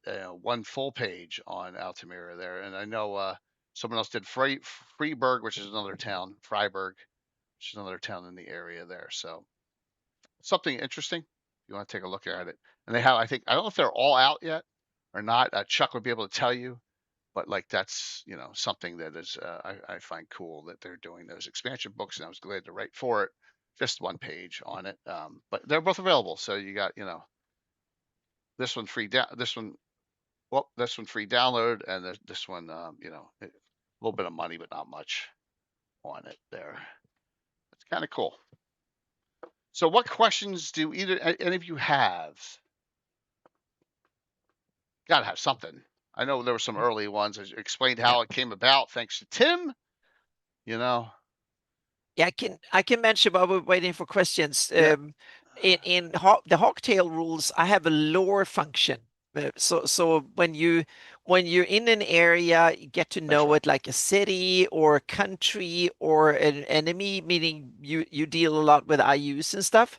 So then you get lore, and that's a bonus you can put on all the skills and all the checks and stuff that relates on some things, relate to something. So they can be a lot of thematic stuff, meaning I know about orcs, or I know about a certain flan stuff like religion or whatever it is. So focus things that are campaign based, so to speak. You can put in a lore from 1 to 5 and even higher at times. So that gives you a little bonus on various rolls and checks of all kinds, from notice things, perception, to haggle with someone, or to understand the text, or understand the intentions for someone, and so on and so forth. So yeah.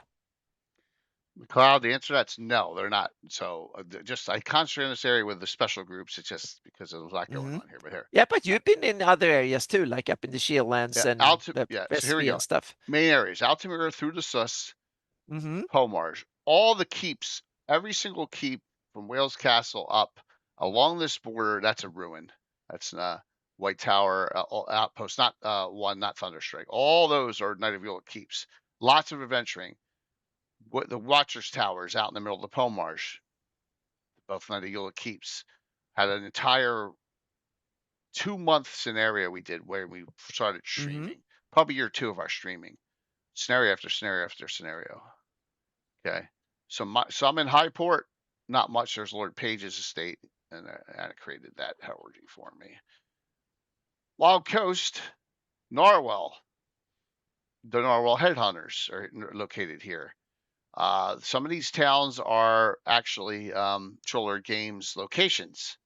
Comray and Newbriar. Lorraine is Lane, which is from, it gets called a reptile guide. I moved it, so that's another area. Hardby, lots of adventuring in Hardby. Had an entire war in Hardby. The good guys lost, actually. Well, it was one guy was Michael Baton. Everyone hated him, and then one really evil woman who kind of won. So yeah, and that's Hardby. A lot of pirating adventures, running out through the Woolly Bay.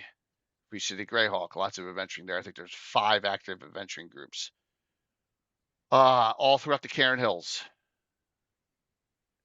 Here, I'll make Curtis laugh. Not only do we adventure near the Doom Grinder, but we adventure at Sourload. There you go, Curtis. Shieldlands, venturing in the Shieldlands.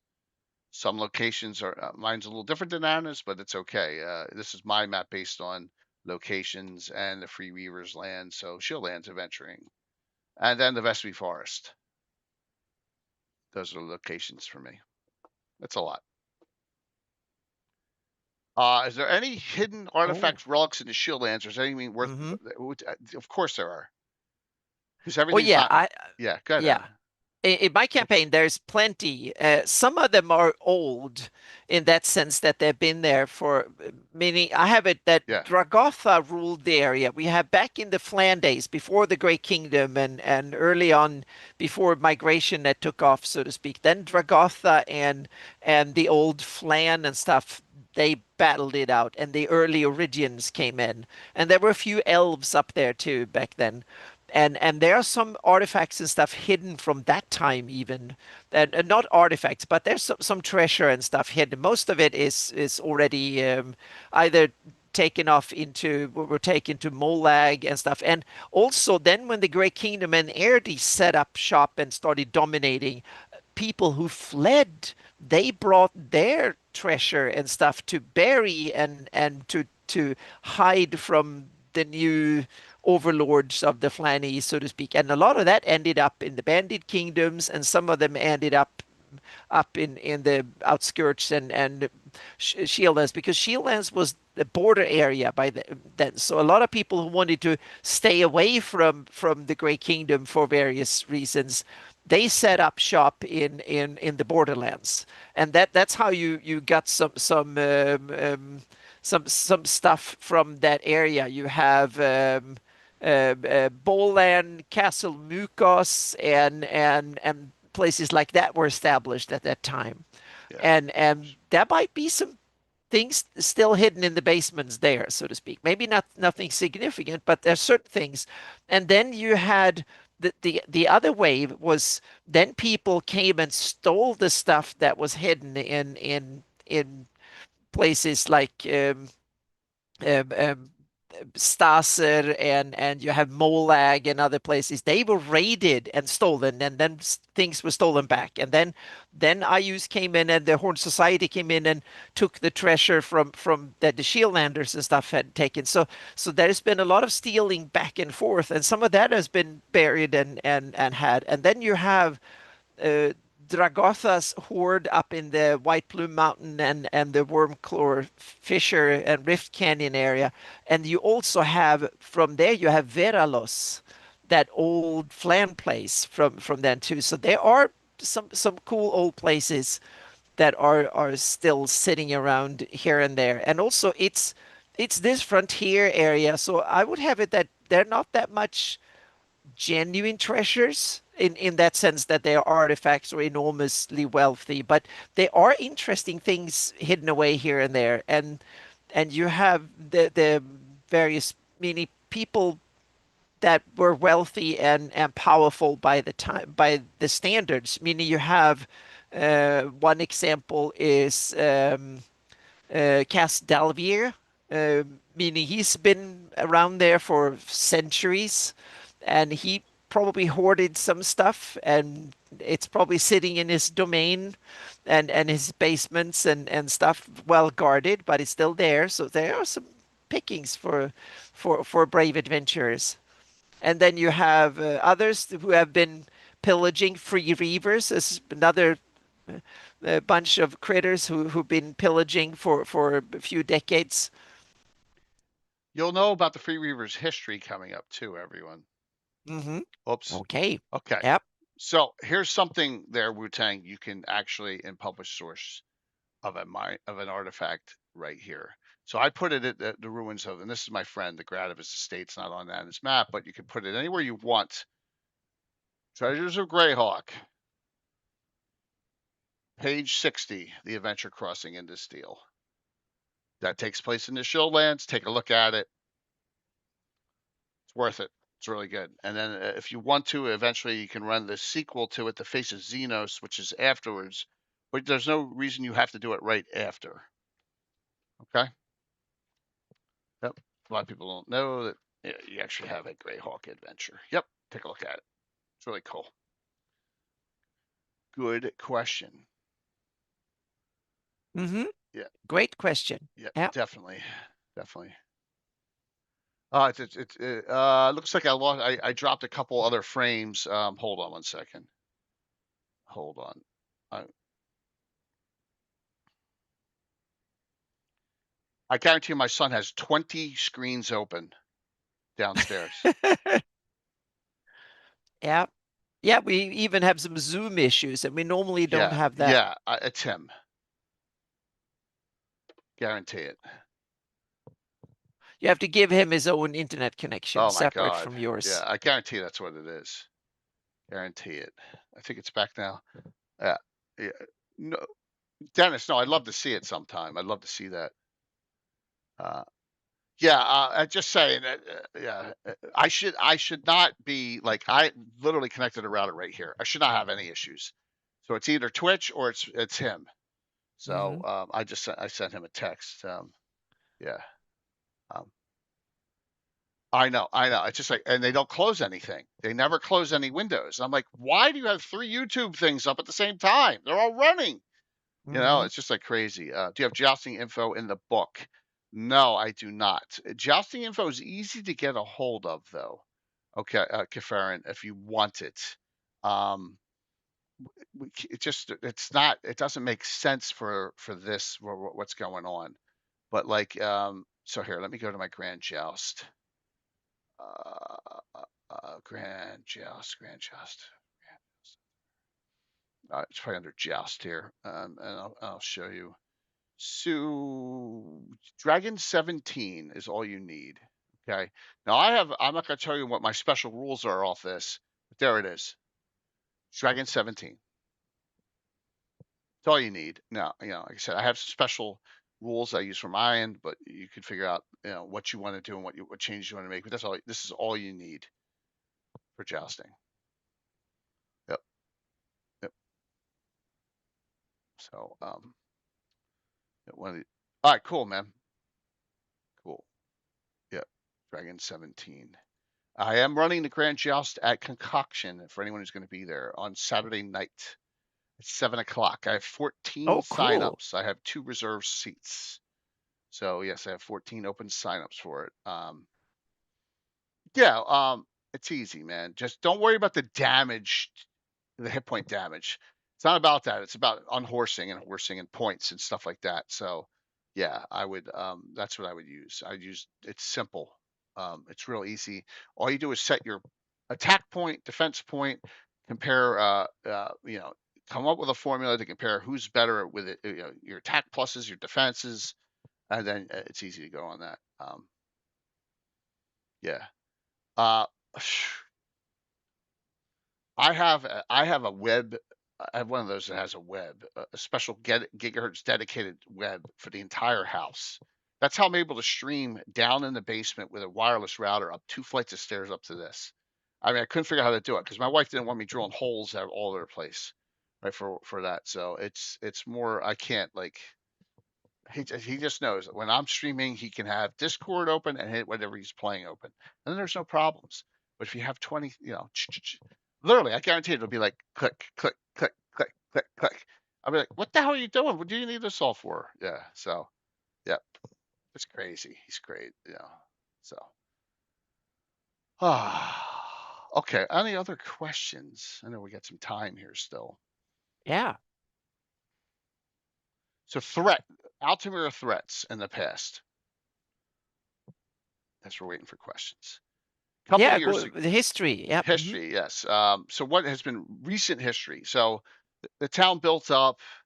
You know, it's not been there that long. At most, it depends on what game you're in. But like in the aired world, about 40 years. But in my D&D campaign, 35 to 40. So it just depends on you know, that people are getting a little old. The humans especially. Let me see. I'm looking at pictures here. I brought a whole bunch of pictures. Oh, you know what? It would help if I'm in the right folder, and no wonder I can't find it. Yeah. All right. So recently, a couple fundraisers ago, there are kind of gotten away from this a little bit with all the other stuff. The squatter camps, you know, the place where all the refugees were going. Two things were happening. They were disappearing overnight, and it was just empty. So two things are happening. One is that, you know, we talked about, if you don't know about the bad player character, it's been turned evil, the boogeyman of Altimira, but they were all, a lot of them, and a lot of the towns in that area of the Ritter's March, which is the poor area of, this is kind of a very poor area of the Principality of Ulick. Right, and this is an area that you had to change all the mapping, the size of it because of Patriots of Ulick, right? When you looked at that a couple of years ago. So cleanest town ever, yes. People were disappearing, and of course it was a false religious thing, and they were disappearing, and then these creatures were showing up, right? And they had like bits of clothing, or they had bits of militia gear on, you know, and so someone was turning all of them into beastmen in the sus. Turns out it was a son of Orcus that had implanted himself here, and he was creating his own army. And that was fun. We did that for about 2 years, and then at the end of a fundraiser event, I'm going to say that one was 2 years ago. It wasn't last year; it was the year before last. So yeah, so I'm gonna say it was 2024. We finished that up. And as a matter of fact, that adventure is the one where Elazira and Emerson fell in love with. That was that adventure. I had Ed Greenwood, I think Eric Mona playing Darling Bones. We had a great crew for that one. That was a fun time. So that was a couple years ago. But there, yeah, we had Beastmen, all sorts of other demons and stuff, you know, and that was 2 years ago. And then recently, now just like on Saturday, Rob Kuntz's Dark Druids.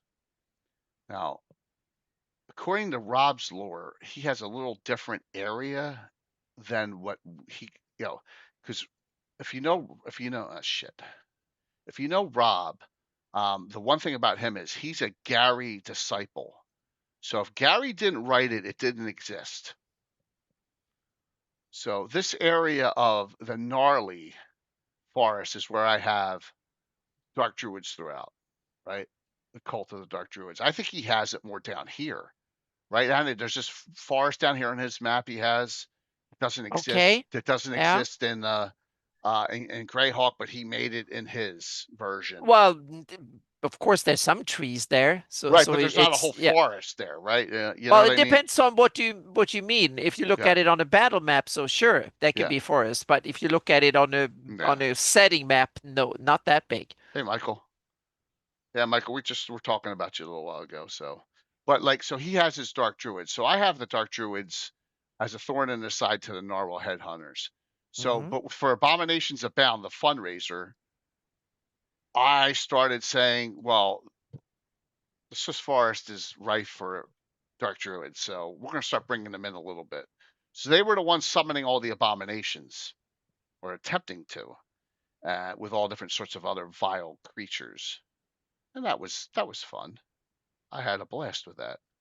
Yeah. And then that led to two things. Let me get those out real quick here.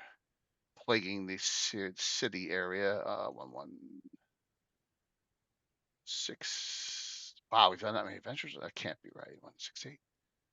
Yeah. So first one. Ah! there's your elder brain, right? That's the first thing. This was last Thursday night, first adventure one. Yeah, there you go. It was the elder brain, and there was two mind flayers rubbing the elder brain, just like in the box set adventure. The old gold box and two others they had to fight, and some other nasty monsters. I have a better angle at this, a little bit back. All right, but there were 4 locations, but those 4 locations were used to summon the main location on the inner, and that is this, and there you go, and that was Sathaga itself, the frog god, right? And these are Tathsar, right? How do you pronounce that there, Michael? Sathar? Yeah, then they're from the frog god world, but yeah, and then, so Okay. they Yeah. yeah, what a great, and Mike painted that. What a great job. So, but this was all, and you can see there's that monolith in the back. So this was all being done by there it is again too, right on the above part there. Yeah.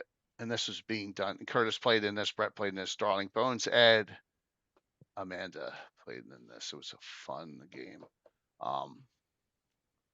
Yeah. And there's the group coming up the slope. And yes, so they defeated the frog god. It was fun. Oh yeah, absolutely. There, I have. There you go. There's Ed's character Ravalantar on top of Sathaga at the end. Yeah, and there is so this is after he's about to die. Ed's character teleports on top. He's going to retributive strike and kill Sathaga, thinking, "Well, I gave my toenail clippings to Lord Gazumba. He can resurrect me." Right. So that's his thought. Right. I found it ironic he gave toenail clippings. Tim appreciates that. So he goes up on top, but he rolls 98. He teleports high. He's 50 feet above Sathaga. He's like, whoops. So it's like a Wile E. Coyote scene from a cartoon. Woo! Right? He falls, so he lands right on top. And that just then, Fritz and Molly and the rest of the group do a killing blow on him, and Sathaga spits out both dwarves he's eaten. He swallowed. Skarn and Erebus, he spits them both out, and that's how that fight ends. Yeah. So see my answer to Curtis above. Yeah. So that was a blast. That was a fun time. So, but this was all set up by the Drug Druids. So we have some more Dwarf Biscuits. Yeah. We have some more, and we had a Dark Druid adventure yesterday. They took care of him pretty good. And also, I want to talk about this because I want to give Les a lot of credit, Anna, if you don't mind. Oh, sure. Yeah. Anna, well, I'm sorry. Les did an article in her journal 36. Sathar. Okay, so the T is silent in front. Sathar. Thank you very much. Sathar. Okay. They're like almost slotty, like oh, so last Thursday, that's old. Last Thursday was the confrontation against the Thieves Guild in here, right? And then it went teleported down, and Jeff stopped him from destroying this portal over this teleport pad, or they would have been stuck down there. Smart move, Jeff. And then yeah, that was Thursday, and then Saturday was this. Let's see if I got. Okay, this is the beginning. So this is the Elven Tree. So there's lore on Elven trees that Les created.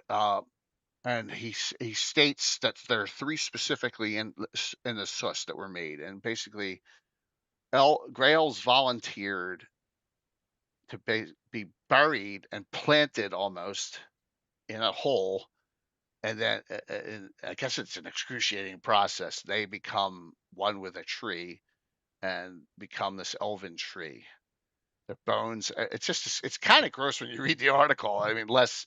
But like but they exist, and now there's an extra dimensional portal that relatives or certain elves and gray elves of the proper alignment can open, and it's a restful place where if you rest inside, you get 10 times your normal healing. They're usually food, water, drink, all sorts of stuff. This is an old picture from the first one we did a different tree that was in the northwestern part on the border with the Lortmill Mountains. This one up top. So I just wanted to show another one. Yeah, there's different characters in there that played, but yeah, so that was cool. Yes, Sathar. Yeah, you know what? You're right, Dale. I completely forgot about that. Elves are good. Yeah. So, so look up Earth Journal 30. Mandy, you have access to that Earth Journal 36. That article on it. It's really cool. So they've found out that Aurelia and Echidna, their sisters, it's their great grandmother who's imbued into this tree of how Harmonia of House Reston. So it was kind of cool. It was fun. It was a fun thing. But the Dark Druid's trying to destroy this tree. The Dark Druid is seeking to take this tree down. The Dark Druids don't want those elven trees. Because remember, most of them are Farazden worshippers. They're either some kind of demon. This is Rob Kuntz's writing. Nothing ever happens in the Lortmills. That's funny, Wu-Tang. A lot's happened in the Lortmills, man. I know you're being facetious. But yeah, I don't have any pictures of the actual. But here's the elven tree pick from the article. Yeah, so pretty cool. It's a great article. I've used it twice now with two different groups. So just to get them some of the lore, I want to share lore that is not, it's Fanon lore, right, Anna? But it's great lore. So send a lower res version of SysMap through Discord. Awesome.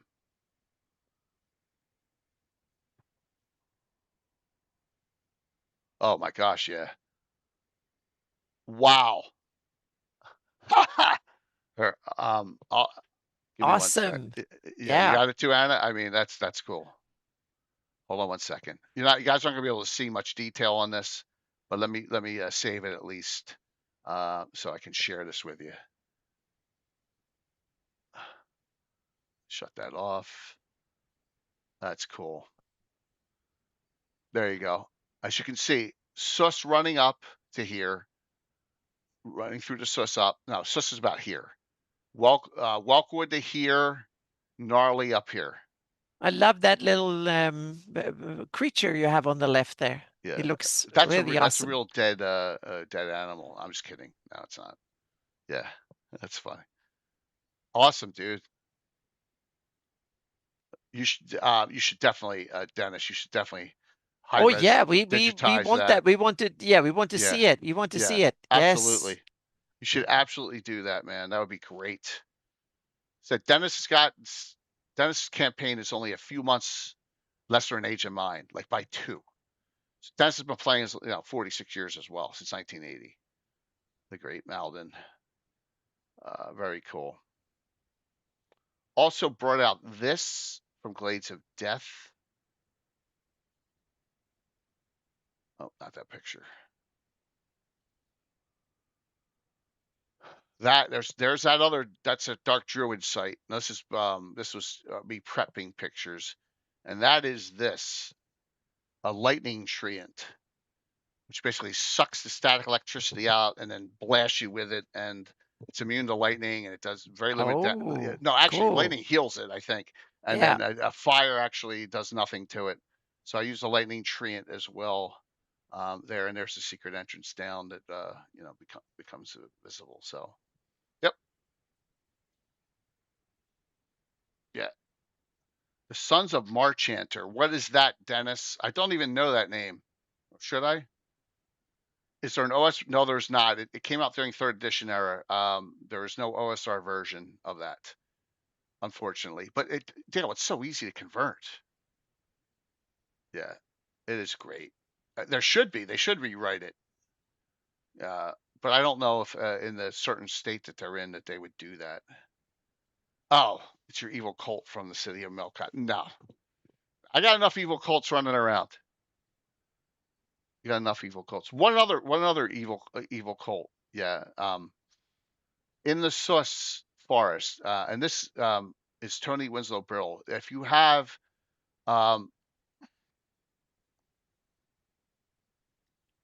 Jeremy, help me. Candlekeep Mysteries. You have the Candlekeep Mysteries hardback book, which has all those has a Forgotten Realms adventure from level 1 all the way up to level 16. The level 16 one has one about a priest of Zugdemoy, right? Evil priestess, actually a druid of Zugdemoy. It's corrupt, and Xanthoria it's called, and there's a plague that comes. I placed that right in the sus here, and that plague wiped out a lot of elves and a lot of people in Altimira because they couldn't keep up with it. Evil, yeah, one of the most evil druids ever. So that's a real good one to look at because Zuktmoy is in there, but Zuktmoy is originally a GREYHAWK deity. So if you know anything about you want to convert it over, it's easy to do. It's 5th edition written. It's high level, so it's a really nasty adventure. So I would check that out. Yeah, Dale, it's so easy to convert. So easy. No, I don't convert from 5e either, but 3rd edition I've always converted from since day one. I mean, they said right on. Does it say on this book? It says it right. No, it doesn't. Most of them. Oh, here it is. 3rd edition rules, 1st edition feel. Just came out. Necromancer Games. Yeah. Really an awesome book. I know Sam got it. He really looked at it and he said, wow, it's got some cool stuff in it. It's really awesome. Look at that. We got to 851 already. Yeah. So just some tidbits on, I know we got a lot of new people on. I wanted to give you some tidbits on what I'm doing in Altimira, the fun I'm having. We do a lot of adventuring all over, but it's just having a blast. I managed to run 5e City of the Spider Queen in my 2e game. Oh, because you back converted it. I got it.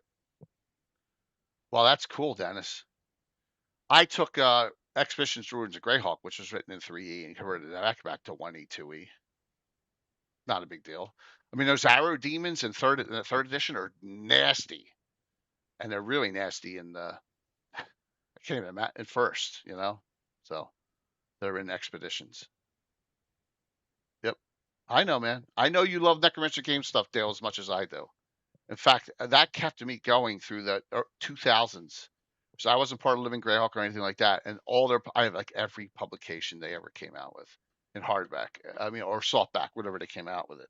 Every single one. Tomb of Abithor is one of the best adventures ever written. I forgot they were Sathar. Holy jeez. I think I made them. I think I switched them. I think I switched them to high level bullywugs, if I recall. Yeah. Well, show me the dice. You want to get Glades of Death? It's yeah. Just Michael. I think Michael C's not on anymore. Oh, there you are. All right.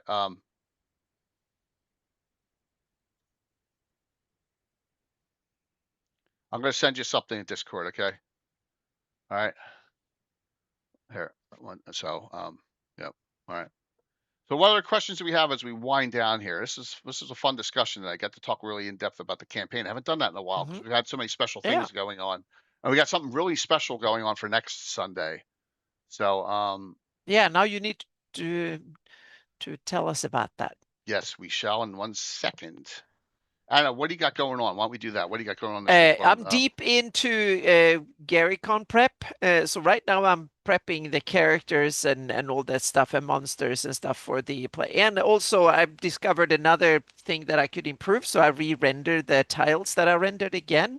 But I think this is the last time I need to re-render them. But it's that's no big. But I also have a new friend, a guy from Argentina. I don't even know if it's a guy or a gal, but anyway, that have done some really cool programming work. So that will be some. I'm going to write down some blog posts. I don't think I will tell anyone. I think I want to have it.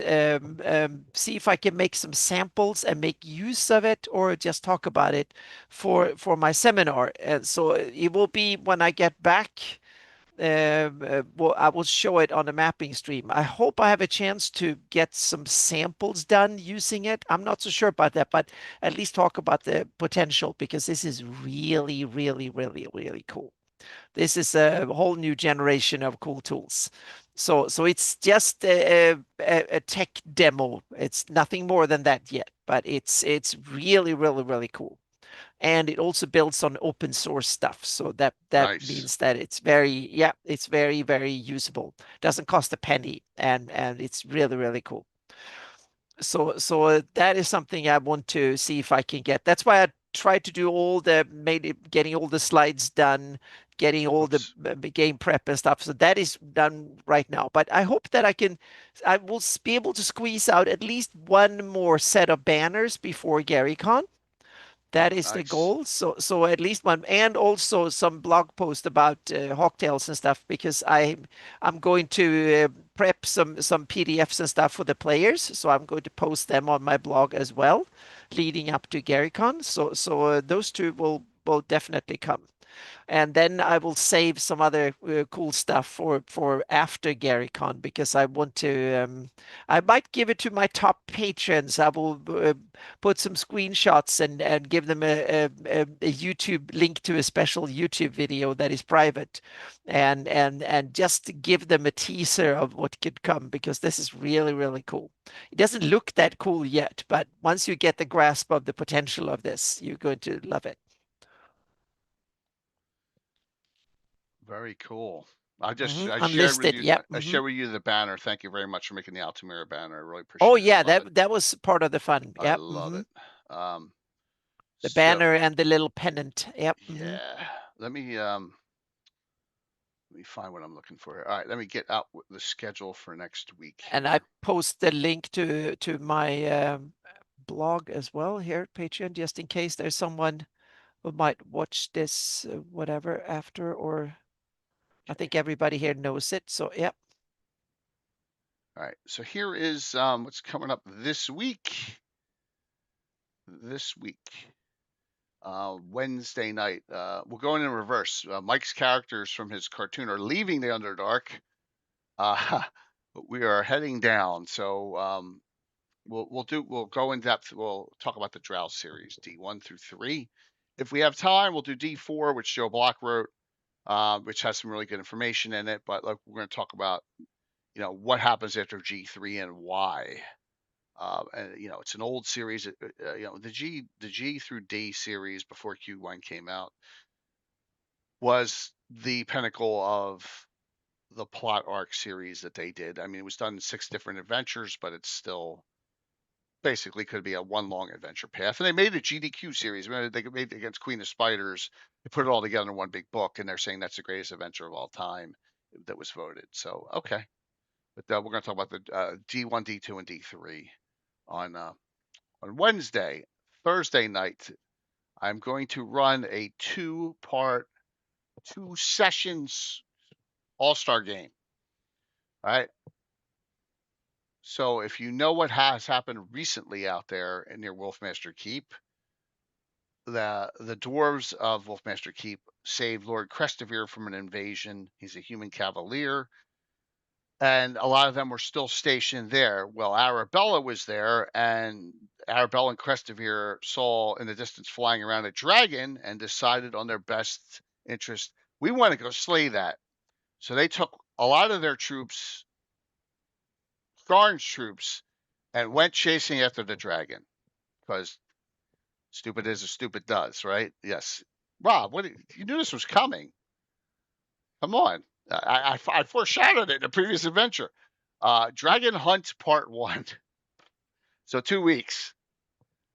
2 weeks. And these are 3 players have committed for 2 weeks in a row, 2 Thursdays in a row. We're going to be going to add someone else. Week 2, I think Tom's unavailable. He's out of town for work. Tom and Korg will hop in though for week 2.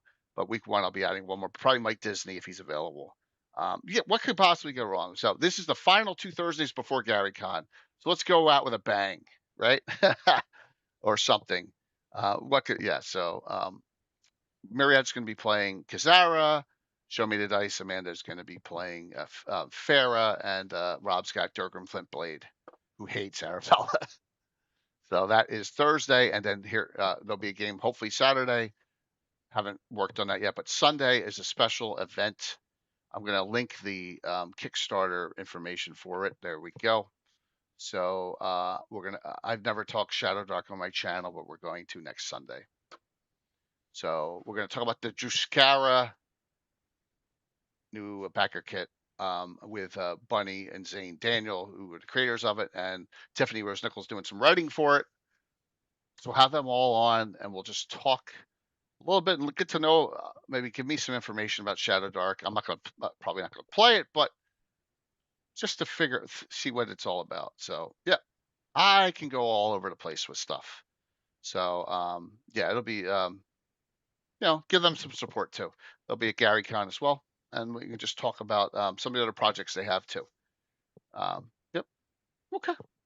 Oh yeah, I like Shadow Dark too. Yep. It's especially for conventions and short Mhm. short campaigns and one shots and stuff. I really Yeah. think it's a really awesome system. Like I said, I'm amenable to talking other systems. I've always done it. Mhm. So and Yep. it'll be just a fun discussion. Cool, Cynthia. It's awesome. It's awesome. Yeah. So you'll probably love that. This, I'm not sure what the giveaway is going to be yet, but we'll do something. So that'll be 4 streams next week, like usual. And then we get another week closer to GaryCon, Anna. It's coming. Oh yeah, I know. It's It's coming. like, yeah. Mm-hmm. Yeah, it is I coming. leave in 2 weeks and 2 days. So yep. Mm-hmm. Yeah, you leave what, the Sunday? No, I leave Tuesday. Okay, so that's a day I fly out too. Yep. Is that Tuesday? Yep. But you get later, right? You get in much like At 5 or 3 6. in the afternoon. Okay, Yeah. yeah, I get in like 10. So Yeah. yeah. Okay. But you flying west, so that you have time on your side. I'm Right. flying east, so Right. I'll lose time. Right. I Yep. got it. Yeah. So all right, now let's call Mission Point Drawing. Treasures. If you don't have it, if you have this, we'll get you another book. You don't, and from our sponsor Black Oak, the glow in the dark moon glow dice, along with this advanced dice and bag for it. All right. If you're outside of the continental U.S., we'll switch it out with something else. Maybe Armin, but some people with their own Airbnbs had a party last year, and I was the only one that was sober at it, which is one of the strangest things ever because I couldn't get drunk on a Tuesday night. So we'll see where that goes this year. Mm-hmm. Yes, maybe one of them is in chat now, still. So. Yeah, we'll see. Yep. But we're gonna have a fun time. We're gonna have a fun time. Lots going Oh on. yeah, definitely. I'm really starting to look forward to it now. It's yeah. Yes. So. What do you mean? Yeah, Yeah. we've seen pictures, Curtis. Yes, we've seen pictures of that. So we'll see. Yeah, we're gonna have a lot of people there. Mm-hmm.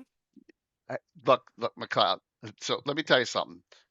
I may be DMing 3 times now on Thursday, the first day of the con, and that is gonna. If I go in with a hangover, I am done. No, For yeah. the rest of And the also, yeah. what is it? Wednesday night, you have the big night when you have the long stream leading up to the convention, right?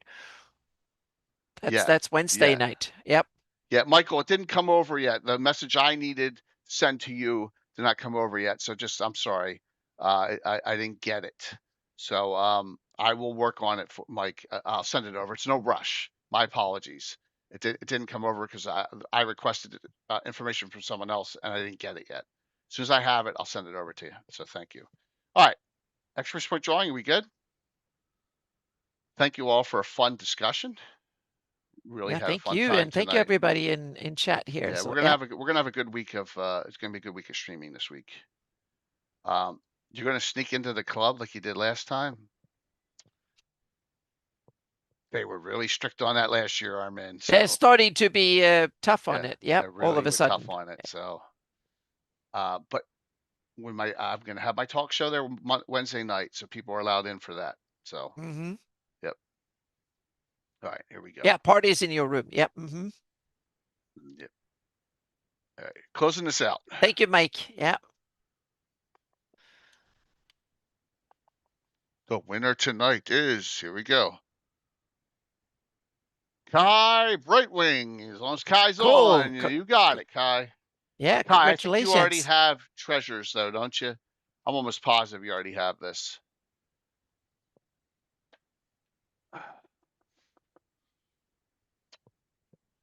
Let me see if Kai's on. Yep. Cool. All right, Mhm. Kai, do you have Tomb of the Lizard King? Do you have the Marklands? There's 2 more. Marklands is a good one. If you don't have it, you Yeah, should have it. Yep. Mhm. yeah. I also have this D&D 1 expert check. Wu-Tang is complaining. He bribing you, but he doesn't get a win. Yeah, dude, I'm not sure what's up with that, man. You don't have, which one don't you have? You don't have which one? Tomb of the Lizard King or Marklands? Which of the 2 do you want, Kai? You tell me. Tomb of the Lizard King or Marklands, and I'll send it out. Yeah, no. So which one? We're gonna raid into Darling. We don't Yep. need to. So Tomb of the Lizard King or Marklands? Your call, man. Marklands is great. All right, so there you go. Good choice. Yep. Awesome. Very cool. Got that said, I'll go out tomorrow. Yes, everyone, enjoy. I'll see you Wednesday night for a great Legends and Lore.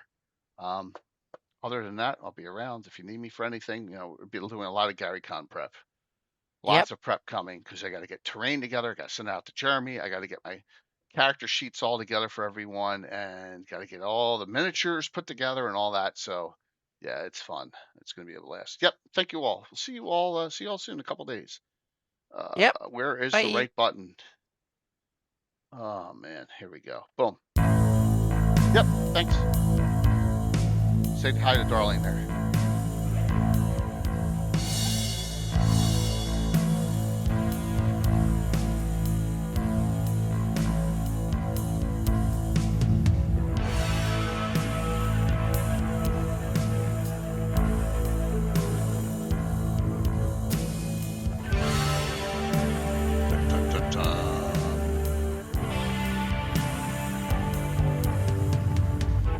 Alrighty, Wow. nice number, 85, 5, 4, Yeah. 6, 3, 2, 1. See you Wednesday.